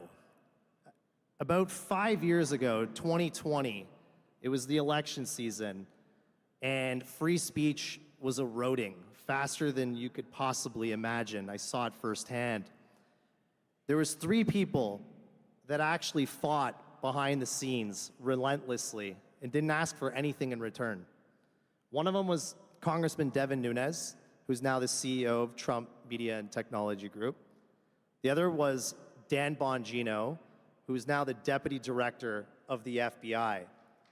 And the third person, which many might not know, was Donald Trump Jr. He never asked for a single thing from me, ever. But he was fighting for free speech in early 2021 when every single platform on the planet was turning off the switch, changing the narratives, shadow banning, call it whatever you want. So not only did he put Rumble on the map during this process, but he also which is more important than anything, he kept free speech on the map. So Don, thank you for everything that you have done. Thank you. For free speech Thank and you. for Rumble. So here we are at Bitcoin 2025, the Bitcoin conference. You have a lot of things going on right now with respect to Bitcoin. How did you get here? You were not only early when it came to seeing the erosions of free speech and freedoms. What brought you to Bitcoin, and where did you see that? When did you get orange-pilled? Honestly, during that same period of time, I mean, I think there's so many natural ties between free speech, crypto, Bitcoin, blockchain technologies. It all sort of happened at the same time. And what I realized was, I wasn't an early adopter like so many of the people in the room that were here in 2012 or something like that. We were later. We were, real estate guys. We were hard assets. We built buildings. It was a little bit nebulous, but the second we got into sort of that political spectrum, all of a sudden, the guy that I could have called, 2 weeks prior in New York and gotten a loan for a building in about 5 minutes, all of a sudden that guy wouldn't even take my calls. We're getting debanked, we're getting de-insured, we're getting de-everything. It was pretty brutal, and I came to realize pretty quickly that I will say we were basically at the top of a Ponzi scheme, which was the conventional TradFi, financial markets. I just didn't know it because I didn't know any different. It was that aspect of finance was always easy to us. We always had that access, but it disappeared like that. And so, like all things, once you're faced with that conundrum, you either just accept it and get pushed off into the darkness, or you actually do something proactive about it to adapt. No different than when I was getting thrown off, or my family was getting thrown off, or conservatives, or anyone who believed in freedom of speech were getting thrown off social platforms. We didn't just say, okay, well, I guess we'll just pack up our stuff and go home. We said, we're going to innovate. We're going to do something different. With me, one of the first things I did was, Dan Bongino linked us up, and I think I was the third verified user on Rumble, and we fought for that. When the social media platforms started getting more aggressive, guys like Devin, myself, we formed Truth Social to make sure that we always had that avenue to get out there. And so it was really a product of necessity once you realized, again, how fragile those ecosystems that you took for granted were. So, now, I mean, we're in crypto. We're seriously long crypto. We're seriously long Bitcoin. I mean, everything from, you saw the announcement even today, TMTG, Truth Social, literally creating a Bitcoin treasury to the tune of $2.5 billion. That's a pretty big deal, right? I mean, there's not a lot of people that have done something that big or shown that level of commitment. And the fake news is going to fake. They're out there saying you're going to use the money for other things. No, we're saying this is what it's for. It's for literally Bitcoin. We're then working with the guys from HUD 8 on the crypto mining side, where we're doing American Bitcoin, forming a group to actually go after all of those things to create those reserves. On the more crypto side, pure crypto, you have World Liberty Financial, because that's going to, in my opinion, DeFi is going to change so many aspects of the financial systems, create the efficiencies that we need that have been lacking. I mean, again, coming from TradFi world, it was like, of course you pay points in and out, and of course you pay a point for, title insurance and all these things that no one's doing anything special for. Like, that can be handled with the blockchain. So, I mean, we're in 3 major deals, and I think the future runway for all of the things as it relates to these ecosystems is so vast. I think we're going to change with all of the support of the people in this room. You guys are on the leading edge of changing the financial markets. And with David Sachs speaking before that, you see people who know what they're actually talking about creating that sector, but guys that actually know what they're talking about, as opposed to the usual way of DC is, you've just been there longer, so you get to make all these decisions even though you don't know what you're talking about. We have such an incredible opportunity as a country to capture what I believe and truly believe will be the future of finance. And it's all the people in this room who were frankly probably believers before I ever was. But it took having the rug pulled out from us, not in the meme coin sense, but from the, you know what I'm talking about. Having that pulled out from us in a system that we thought was pretty good, and it worked for us for a long period of time. So it's awesome, and I still truly believe it. I know there's guys that have been in this for over a decade. I truly believe we're still at just the beginning. So the opportunity abounds.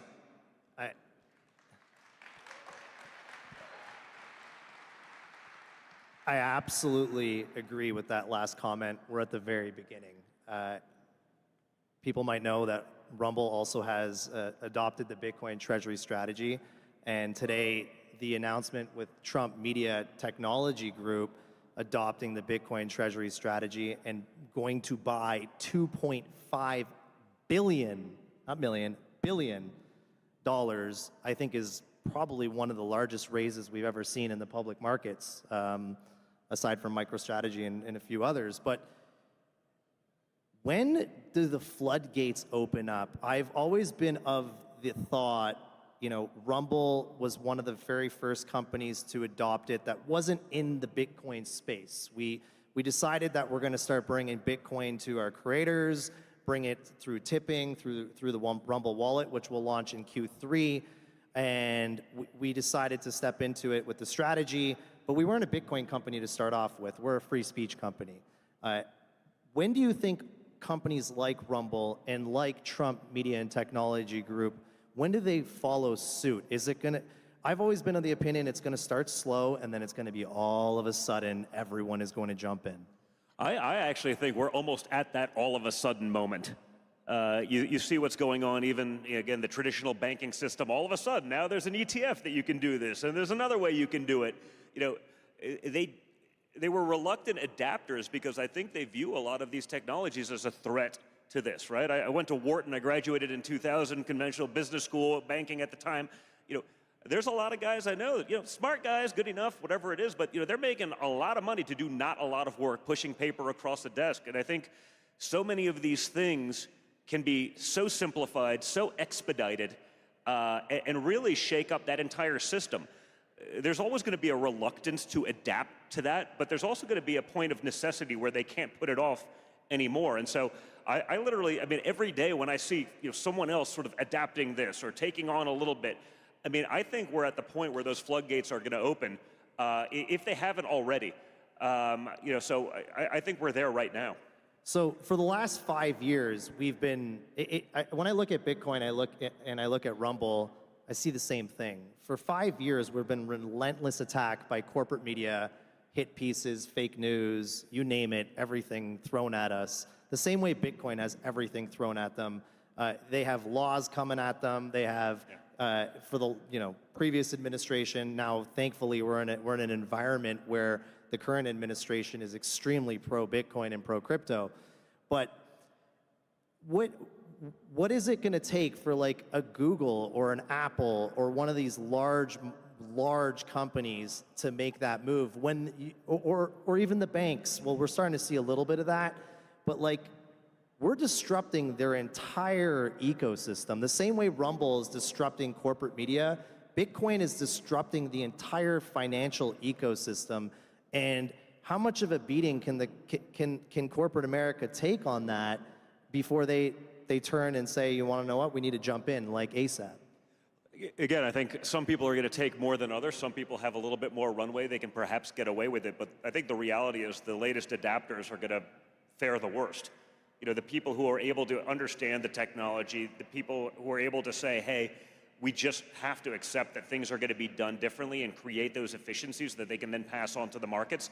It really is very much aligned with what you were doing about free speech and all of these things. I think we're at that point right now, and the people who adapt fastest are going to be able to take the most advantage of that. So, you see that. When Elon was taking, Bitcoin to be able to buy Tesla, it's right there. And I think when you talk about that and you talk about, frankly, the rest of the crypto space, how do I do this again so I don't send someone a fairly large piece of money and don't get it wrong? Once we get those things simplified, the utility is there. I think, again, it's the future of finance. It's going to be the biggest disruptor of the financial markets. I'm so excited to see, the administration and guys like David, who when I was, still working on the transition before I just said, hey, January 20th, I'm out. But guys who understand that and create the regulatory framework so that people know what they're doing. I mean, as we started doing some of this stuff, even in the last year or two, and looking at it, you could find the most sophisticated lawyer in America. Well, can we do this? Well, probably, because it makes sense, it looks fine, but we can't actually give you an answer. You create that framework along with the adaptation and the utility, and I think you have a perfect storm for this thing just going to the moon, as they say.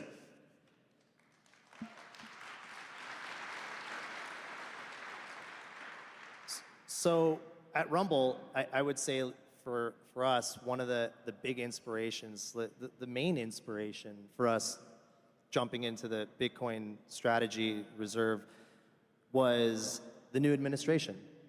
Your dad becoming the president of the United States.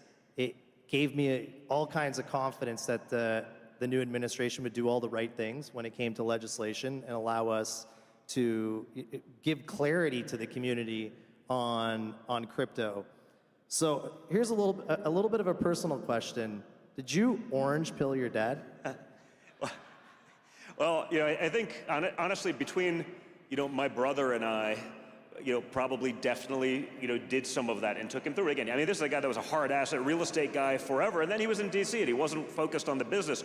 We're the ones that are getting subpoenaed in nonsense lawsuits. We're the ones that are actually dealing with the fact that we're debanked. I mean, he's running the free world. I mean, he's trying to keep America out of wars. He had nothing to do with it. So we're the guys that probably saw that stuff firsthand. We're dealing with the headaches. We're dealing with the nonsense.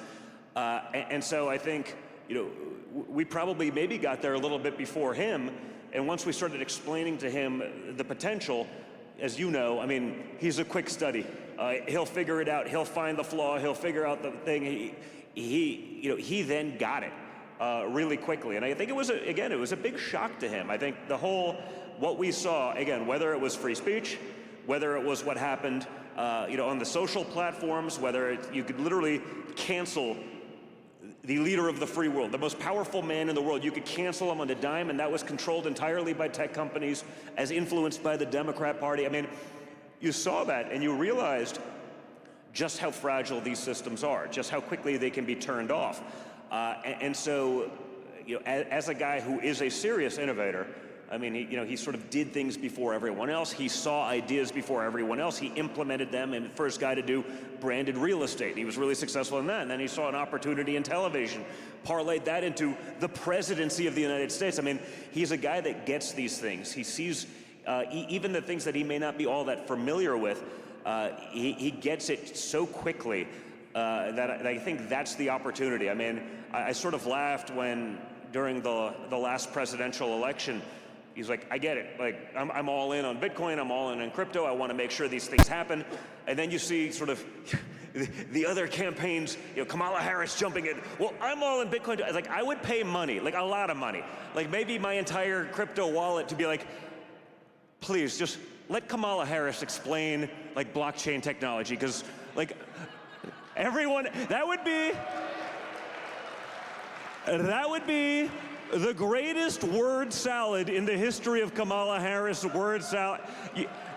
You'd get a 30-minute explanation of nothing. It would be a total disaster. So, when he says he's going to do something, it's not just for the people in the room at the time. And we see a lot of that in politics. It's like, we'll talk to a group of 5 people, we'll tell them what they want to hear, we go back to DC, we do whatever we want or whatever the special interests pay us to do. That's the problem with the system. He's the one guy that doesn't care about that. He cares about doing what's right for America. And I think the democratization of finance, which has not been the case for a long time, I mean, I think that's a fundamental tenet after like world peace of what I think he wants to accomplish in this administration. Wow. That's awesome. So, I think one of the greatest achievements personally for me was having the honor to platform your dad on Rumble when no one else did it. It was an easy decision. By the way, to Chris's credit, he did it when it was not at all politically expedient. I mean, you were called every name in the book, you know, the stuff they normally do. If they don't like you, you're a Nazi and whatever it doesn't matter. One of the ists. But Chris was one of the few guys in all of free speech, maybe the only, that went all in on it. If a country wasn't going to allow you to have free speech, then they just leave rather than accept, their conditions, which meant not free speech in almost all cases. So the room has to know how much of a champion you were for this cause. It's truly important.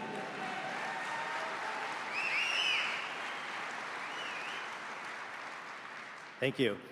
So that was like by far the greatest honor to be able to do that and help be the cloud provider for Truth Social as well. But what we're seeing around the world right now, we now have an administration that's very pro free speech, very pro freedom, pro financial freedom, etc. But the rest of the world is not even close. Yeah. And I think it's very hard to see, but once you step out of this country right now, it's not good. Rumble's shut off in Brazil. We're shut off in France. We're shut off in Russia. We're shut off in China. We're shut off in many.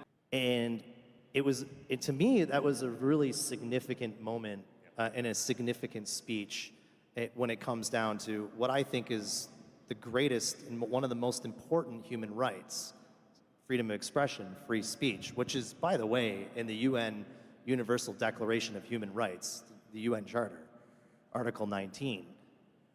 How do we get the world in a better place with from what I'm seeing, it's getting worse, and it's getting very bad in places like Europe, in the UK, obviously Brazil, France. What's the solution to that? Where are we going? Well, I think like all things, I mean, if you have strong leadership in America, the rest of the world tends to follow. But you're 100% right. I mean, what JD said in Paris, what he said in Munich, I think it was so important because I think it was the first time that you've had people, perhaps other than my father, call out world leaders to their face. Talk about how asinine what they're doing is. And so you see the usual media response, and it was like no different than, remember when the Germans laughed at my father, at the UN a couple years ago. He was like, "You're really going to let Russia control all your energy? This is what's going to happen." Oh, it's so silly. He's so silly. Like all great conspiracy theories, they're always proven right. It just takes a couple months. And he was, but I think no one else is in agreement. They can't believe it. How could he possibly say that? And then a week later, all the things that he's saying are true, right? People are getting thrown in jail in the UK. I mean, in the UK, I mean, for tweets, thrown in jail. We talked about this. I mean, I campaigned on it over the last few years. Like, hey, this stuff's going to happen. I mean, this election was truly a fulcrum. America is not just good for America, but it's also good for the rest of the world. Again, in the last 4 years, a year, 100,000. That's 2 Vietnams, a year, and it's like no one even talked about it. No one had the guts to talk about it, and so. The notion of free speech and what was clearly not free speech for a long time in America, Elon did a great job bringing a lot of that back as well. You were certainly the leader in it, Chris. Now we have a chance because once people actually understood, the amount of people that you talk to, you bring these statistics like, that can't be true. It's like, no, it is. You just never had a chance to hear it. It was against the narrative, so you'd never see it. And so it's so fundamentally important to talk about these things to make sure that you have the resolve to have those conversations, that you're unafraid of cancellation. And so, I think the free speech component right now, it's still under threat, right? The mainstream media is 93%, the marketing department of the Democrat Party, you're never gonna get it from there. And so these alternative platforms like Rumble, like Truth Social, they're so critical. Just like I think Bitcoin, crypto is going to be to the financial side of things. I mean, I imagine everyone here knows someone who was debanked, or something was far more difficult than it should be, or their credit score didn't matter because they had a political opinion that differed from, you know, the woke shareholders of whatever bank it was. Even if they wanted to give it to you, it wasn't worth their headaches, and they're going to get a call from the chairman of the board that says you can't platform these people from a financial standpoint. And so I think what's going on here in this very room at this very conference, you know, that's the financial side of everything we've been fighting for on the free speech side. So I think they're inextricably linked, and I think the stronger a fight we put up, the more resolve we have. If we all become unafraid, and that's not always easy, don't get me wrong, but if you've been doing what you've been doing and you've seen the ups and downs and you're still in this room, I guess, you know, you're a fighter too. If we do that, I think we can take on all of those things. If we falter, if we fail, and the other side wants us to fail, and the people who are definitely not free speech absolutists, they want it to fail, we got serious problems. And so the fact that we've addressed the problem to their face, that people are starting to see it, that all of the things that we're being told and have been told were lies or exaggerated, that they're all coming true. Frankly, they're far worse. What's actually going on is even worse than many of us even predicted, and we've all been pretty loud. When you see it actually happening, you realize just how absurd it is. You understand that this is truly a fight for our civilization, for Western values, and we cannot lose that fight. I fully agree. It continues to creep. It shocks me to even see these governments around the world get worse, even with the new administration here in the United States, how bold they are and how much they don't want it. Not only is Bitcoin confronting the whole old system of finance, but Rumble and free speech is not something any of these other governments around the world want any part of. And they're doing everything they can to shut that off. And it's pretty scary. So just like you said, we can't give up on it. It's not over. We need to work on this for the decades and decades and forever. This doesn't come easy. Holding up the freedoms and free speech does not come easy. Something we're going to have to continuously fight for day in and day out. I know we're running out of time. We're out of time right now, but I wanted to ask one last thing before, and a little bit more back onto the Bitcoin. Where do you see Bitcoin? This is obviously not financial advice, but we got to go. We have to throw in the disclaimer language, right? Because we've all suffered through the lawfare, and I'm sure they're going to start up their usual nonsense again, and you see it. But, exactly. So yeah. Where do you see Bitcoin in 2 years and in 5 years? I think I sort of alluded to it earlier, but I think we're going to the moon, guys. I mean, it's going to be awesome. Just stay in, stay strong. We're like I said, we're in it from all these different ways, whether it's Truth Social, whether it's what we're doing with American Bitcoin on the mining side, World Liberty Financial, on the DeFi platform stuff. I mean, we're true believers. We're guys that came from a different world. We saw what was missing. We saw how fragile those ecosystems were, how manipulated they were. I think we want to help and be a big part of the leading edge, of changing the future of that, again, of democratized finance. I think we're just at the forefront, and it's only going up.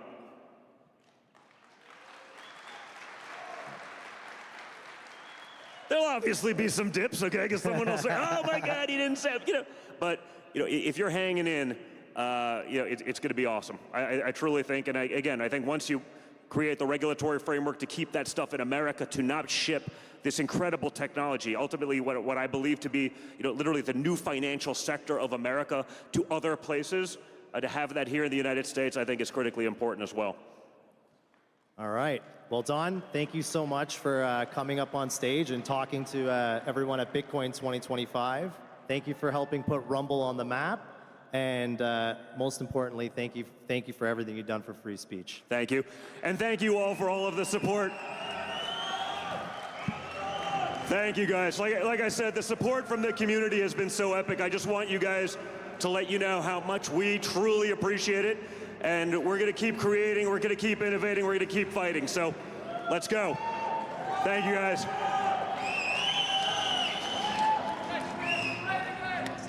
I think the new type of censorship is going to be far more intelligent, and I'm already seeing a lot of signs of it. The tide of free speech has turned, and it's unstoppable. At Rumble, creators are unfiltered, uncensored, undeniably bold.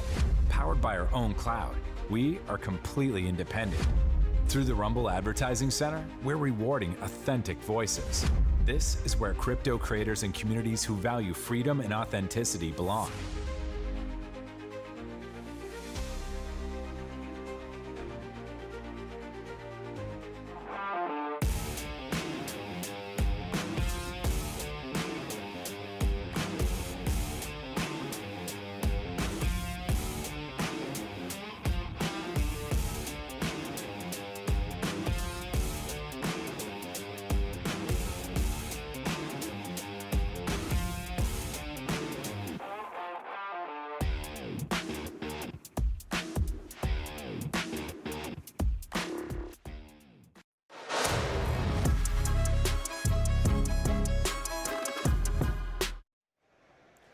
Welcome back to the Bitcoin Magazine News Desk presented by Mara. Industry Day is in the books at Bitcoin 2025. You just heard a fireside chat with Donald Trump Jr.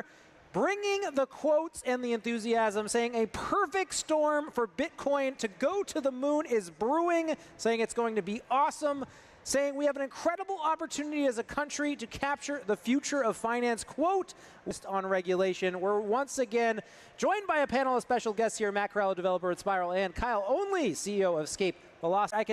You can take us in. What did you hear in these panels and what resonated with you? Yeah, I mean, there's a lot of focus here on just making sure that America can be competitive in this industry and hold the developer mindshare in this industry, give developers freedom to build, and then also let people actually use this software. And there's really important stuff coming on the regulatory front there. There's important work that's already been done, but it's really been the focus basically all day. Well, really, we've been hearing from the administration that there are 3 bills in Washington. This is kind of the constant refrain. It's the Genius Act, market structure, and then it's the Strategic Bitcoin Reserve, the Bitcoin Act. We've been talking about this kind of other act, the Blockchain Regulatory Clarity Act. Kyle, where does that fit in? Why isn't this incorporated in one of the other 3 bills? Yeah, well, I mean, I think one of the reasons that Matt and I got involved with SaveOurWallets.org is because we think that the BRCA is one of the fundamentally most important things that's going on in Washington right now. It's great that we have, over the last few years as Bitcoiners, developed a political identity in Washington, and we've been able to exert some of that political capital, let's say. But what's really important is that we've still got open source software developers who are sitting in jail today for doing things that should not be illegal and are really existentially dangerous to our community if we allow the kind of treatment that they're being exerted. Well, there has been a softening, right, with the Tornado Cash, and we've seen some, signaling from the government that maybe this will end. Samurai, obviously, that case still ongoing. Matt, how does this bill fit in, and what is covered in this bill that isn't in the others? Yeah, so it's really about taking what has happened to Samurai. Okay, yeah, the current administration has relaxed that a little bit, but we don't know what the next administration is going to do.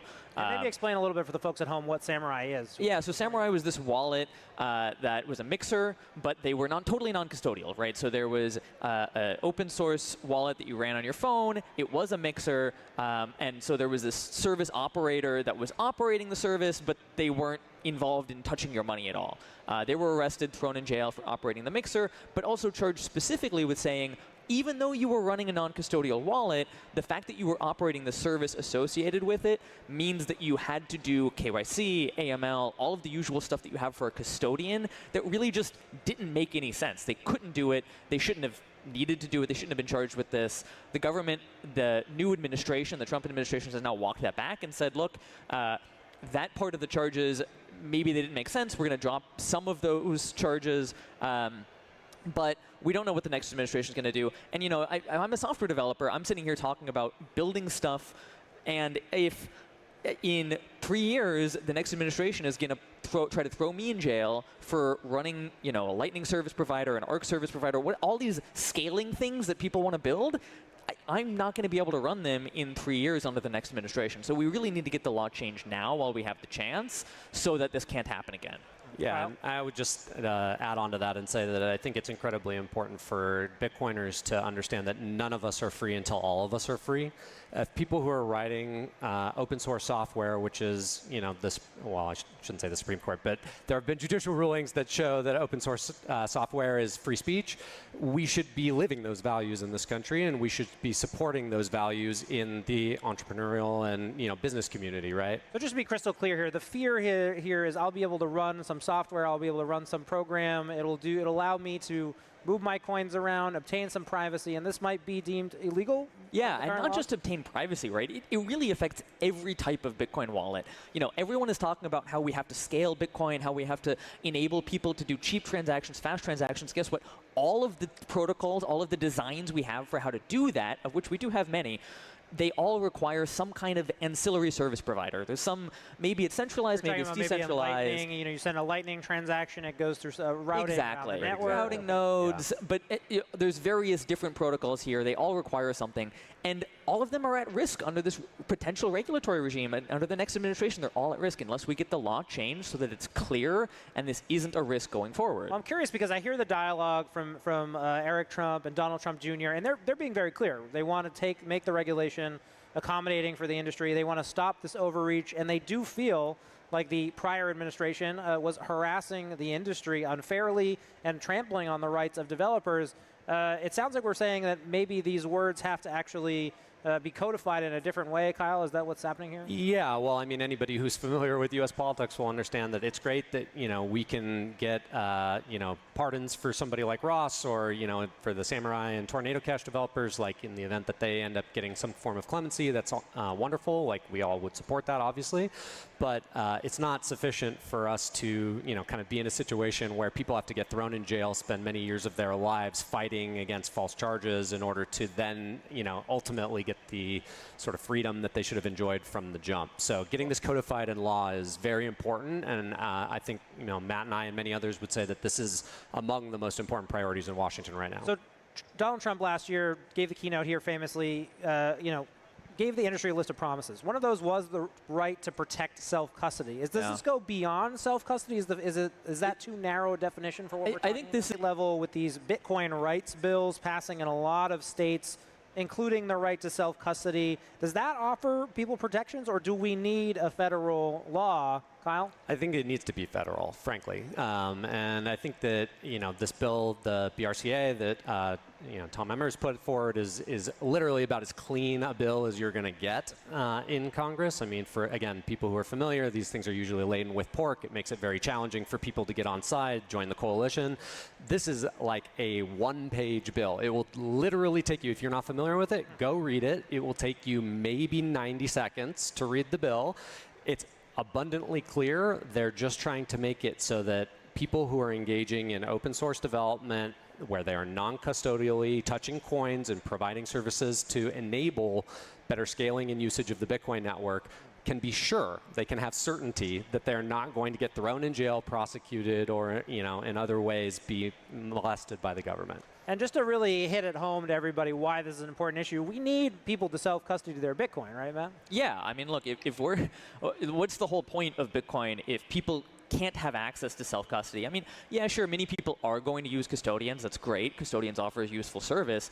But if people don't have the option to self-custody, what was the point? Like, we lose the value proposition. People are buying Bitcoin because it's censorship resistant and seizure resistant. And sure, some people are like, well, when I need that, I'll use it. But if all of a sudden Bitcoin doesn't have those properties, then people are like, yeah, well, it doesn't actually have these interesting things that I wanted, and now I don't have as much interest in buying it. So the price would also reflect that. SaveOurWallets.org. You can find out more about what's being done to protect the rights of Bitcoin users in America. We'll be right back after this short break. Stay with us. There's still more to come.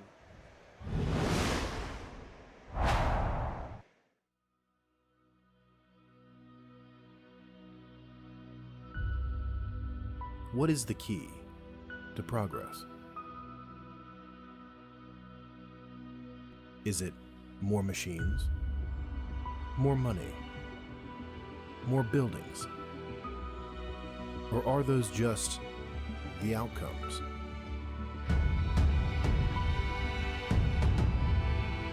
What if progress relies on having purpose?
If a Bitcoin was the size of a quarter, all 21 million of them would fit inside a single shipping container. But to fit the dollars the Fed prints on average every day, you'd need 72 shipping containers. Each year, you'd need 26,280 containers. And to fit what they've printed in the last decade, well, you'd need a lot more than that.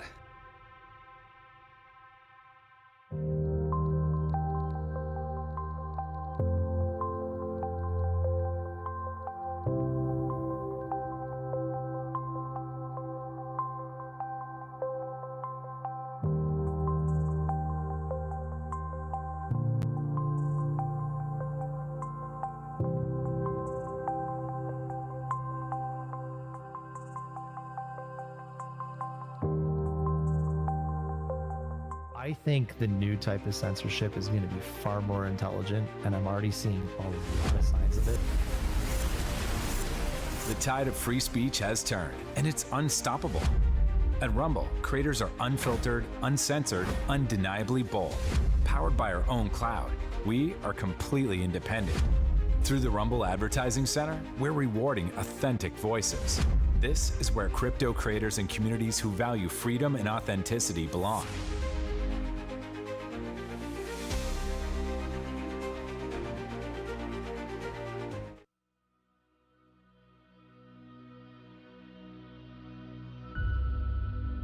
What is the key to progress? Is it more machines, more money, more buildings? Or are those just the outcomes?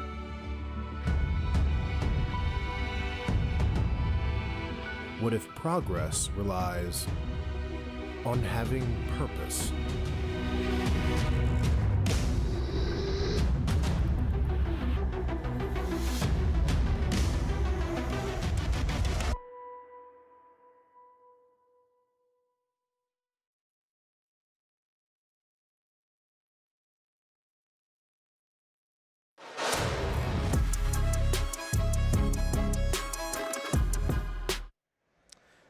Welcome back to the Bitcoin Magazine News Desk, presented by Mara. Industry Day is in the books at Bitcoin 2025 here at the Venetian, Las Vegas. You've heard a packed schedule of content, a lot of big-name speakers. Eric Trump, Donald Trump Jr., David Sachs, the Winklevoss twins, Cynthia Lummis. It was truly a day for the history books. We've got an all-star panel here now to break it down for those who have stuck with us across Rumble, X, and YouTube. We appreciate it if you're liking the content. Smash that like button or subscribe. We've got Susie Violet Ward, CEO of Bitcoin Policy UK, Juan Galt, Bitcoin Magazine business reporter, and Adam Swick, Chief Strategy Officer at Mara.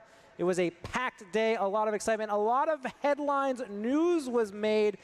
Susie, let's go to you. What did you take away from day one of Bitcoin 2025?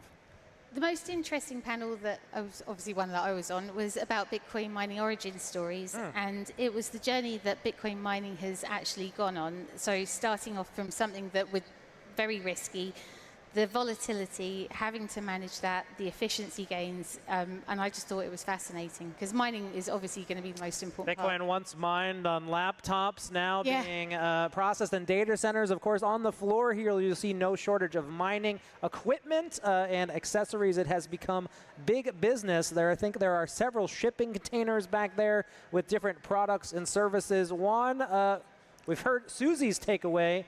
Day one, what did it mean to you? What did you hear from the panels? Well, I think it's very interesting, a clear path for businesses to operate. You know, the industry has for 15 years operated under the assumption of hostile environments, and we've done well. But it's certainly true that if we had reasonable jurisdictional sort of approach, right, like if the laws made sense with the technology, then we could build very fast. And I think it's painfully obvious that a lot of the laws that sort of apply, maybe not, maybe yes, to the financial industry and Bitcoin and crypto and stuff, they actually are widely outdated, as we see with the KYC hacks from Coinbase, etc. We shared about the Blockchain Regulatory Clarity Act, saveourwallets.org. That was our previous panel. Adam, over to you. What was your big takeaway from day one? Of course, plenty tomorrow, including the vice president. You know, great panels today, great speakers, but honestly, what sticks with me today was walking in. You know, the energy, even in the hallway, is pretty electric. People can tell we have a lot of tailwinds in the industry, whether it be policy, whether it be price, but there's no complacency. It was everybody saying, yes, now's our time, but it's even more apparent. I am not prepared for the madness that's to come in the next 2 days, if it's anything building on today. Yeah, we've been told announcements still to come, but of course, some omissions, right? There were notable speakers who people were looking to hear from and hoping to hear some signal, especially about what's going on in Washington with these bills, maybe some clarity on whether they would pass, maybe some clarity about the strategic Bitcoin reserve, how much the government owns. We heard Cynthia Lummis on stage talking about this information has apparently been classified, maybe some intrigue going on there. So, Susie, I guess maybe you can fill us in on your view of what's going on here. What did you hear? I can only really talk about the UK. Okay, well, maybe you give us your perspective on what's happening in America. I think, obviously, when it happened, paying attention, we actually had a Financial Times digital app. From him tomorrow, potentially Yes. speaking about positive regulatory I development. sent him a Bitcoin manifesto mid-May, so I'm really hoping that he actually gets asked about that. He's very aware of Bitcoin. Unfortunately, he's not in a party that's in power, but you never know. Juan, over to you about the omissions here. Obviously, you know, the Bitcoin Act couldn't pass at this conference. The Strategic Bitcoin Reserve, there wasn't going to be a U.S. government Bitcoin purchase. Do you think some people walk away disappointed? Were expectations too high, or do you feel the event met expectations? I think expectations are often very high, but I think for the speed at which government usually moves, this administration definitely is moving very fast. And I think we've seen that the way that Trump likes to play and the Trump admin likes to play is, you know, they hold their cards and they wait for the right time, the right moment. I think there's a lot of rumors about different ways that they might acquire budget-neutral Bitcoin, and I think there's still a lot of announcements that could come tomorrow, you know? Well, Adam, I want to talk about investor expectations. The price hovering at $108,000 per Bitcoin, all-time high set last week, $112,000. There were expectations that we'd see an all-time high today, tomorrow, with J.D. Vance coming. Obviously, expectations there too. Can you speak to market sentiment and what you are hearing from investors? Yeah, kind of fun to have a new all-time high reached on Bitcoin Pizza Day. I guess only better thing would have been to have it reached during this conference. We'll see if we can't sync that up this week or maybe next year. I think people feel good about it, but yet it's not dominating the conversation. People still seem committed to building. People still seem committed to innovating, spreading the good news of Bitcoin. There's no patting on the backs of we did it. I think people recognize a lot of the achievements that have been complete. For a long time, people were ahead of themselves saying institutions are coming next year, and we said that for 8 years, and it seems like they're finally coming. Hopefully the government's come a little quicker, and the price is starting to reflect that hype. Ultimately, I just take a step back, and when people ask about Bitcoin price, it's really supply and demand. And as evidence just walking around here, demand's only going to go through the roof. More and more people are going to learn about this. And guess what? Supply, we know that answer. And so it's a pretty simple equation for me. Well, and serving clients, and Nakamoto company making its first purchase, but maybe one notable non-Bitcoin treasury company purchase, Square announcing Bitcoin and Lightning payments now accepted at all merchants, all terminals. So some big stuff here, but really the theme, it does seem, is corporate adoption. Susie, maybe what's your take on the fact that this is now the leading narrative within Bitcoin? It's inevitable, isn't it? It's absolutely going to happen. There's so many things being built on Lightning. There's a lot of solutions that are going to help it scale. I think scalability is the most important thing about this being used as a mode for payments. And when you think about how far Bitcoin has come in the 16 years that it's been here, it blows my mind. It's huge. I mean, I can't actually believe how much it's grown in such a short space of time, and I think that it's only up from here. Juan, your reaction, obviously the dominant headlines today about Bitcoin treasury companies. This narrative really does seem like it is going to take off over the next 4 to 6 months, maybe even be the year's dominant narrative. Your take? I think it's a really interesting strategy if coupled with accepting Bitcoin as payment. You know, as somebody that's actually tried to onboard retail merchants of many kinds into accepting Bitcoin, the piece that I think has been missing is getting that Bitcoin into the treasury and being able to account for it properly and get loans on it and use the financial tools businesses are used to with the ease of use they're used to. I think if we can combine accepting Bitcoin payments and Bitcoin treasuries, I think that's potentially a flywheel that we've never seen in the industry before. And I hope that if we are going to get this sort of expansion of Bitcoin treasuries, that they also start accepting Bitcoin. I mean, you might as well take it and put it right into cold storage. Well, Adam, this is right in your wheelhouse. One of the top holders, Mara, of Bitcoin. I think number 2 on the leaderboard behind MicroStrategy. Yes, that's correct. Ways to catch up. It's something we've believed in for a long time. I mean, if you have a strong foundational belief in the asset, why wouldn't you hold a ton of it on your balance sheet? So we've been hodling for a while now. Pleased to see others coming along on the journey, and not terribly surprising. We talked about the slowness and hoping that some of the states or some of the governments would move quickly.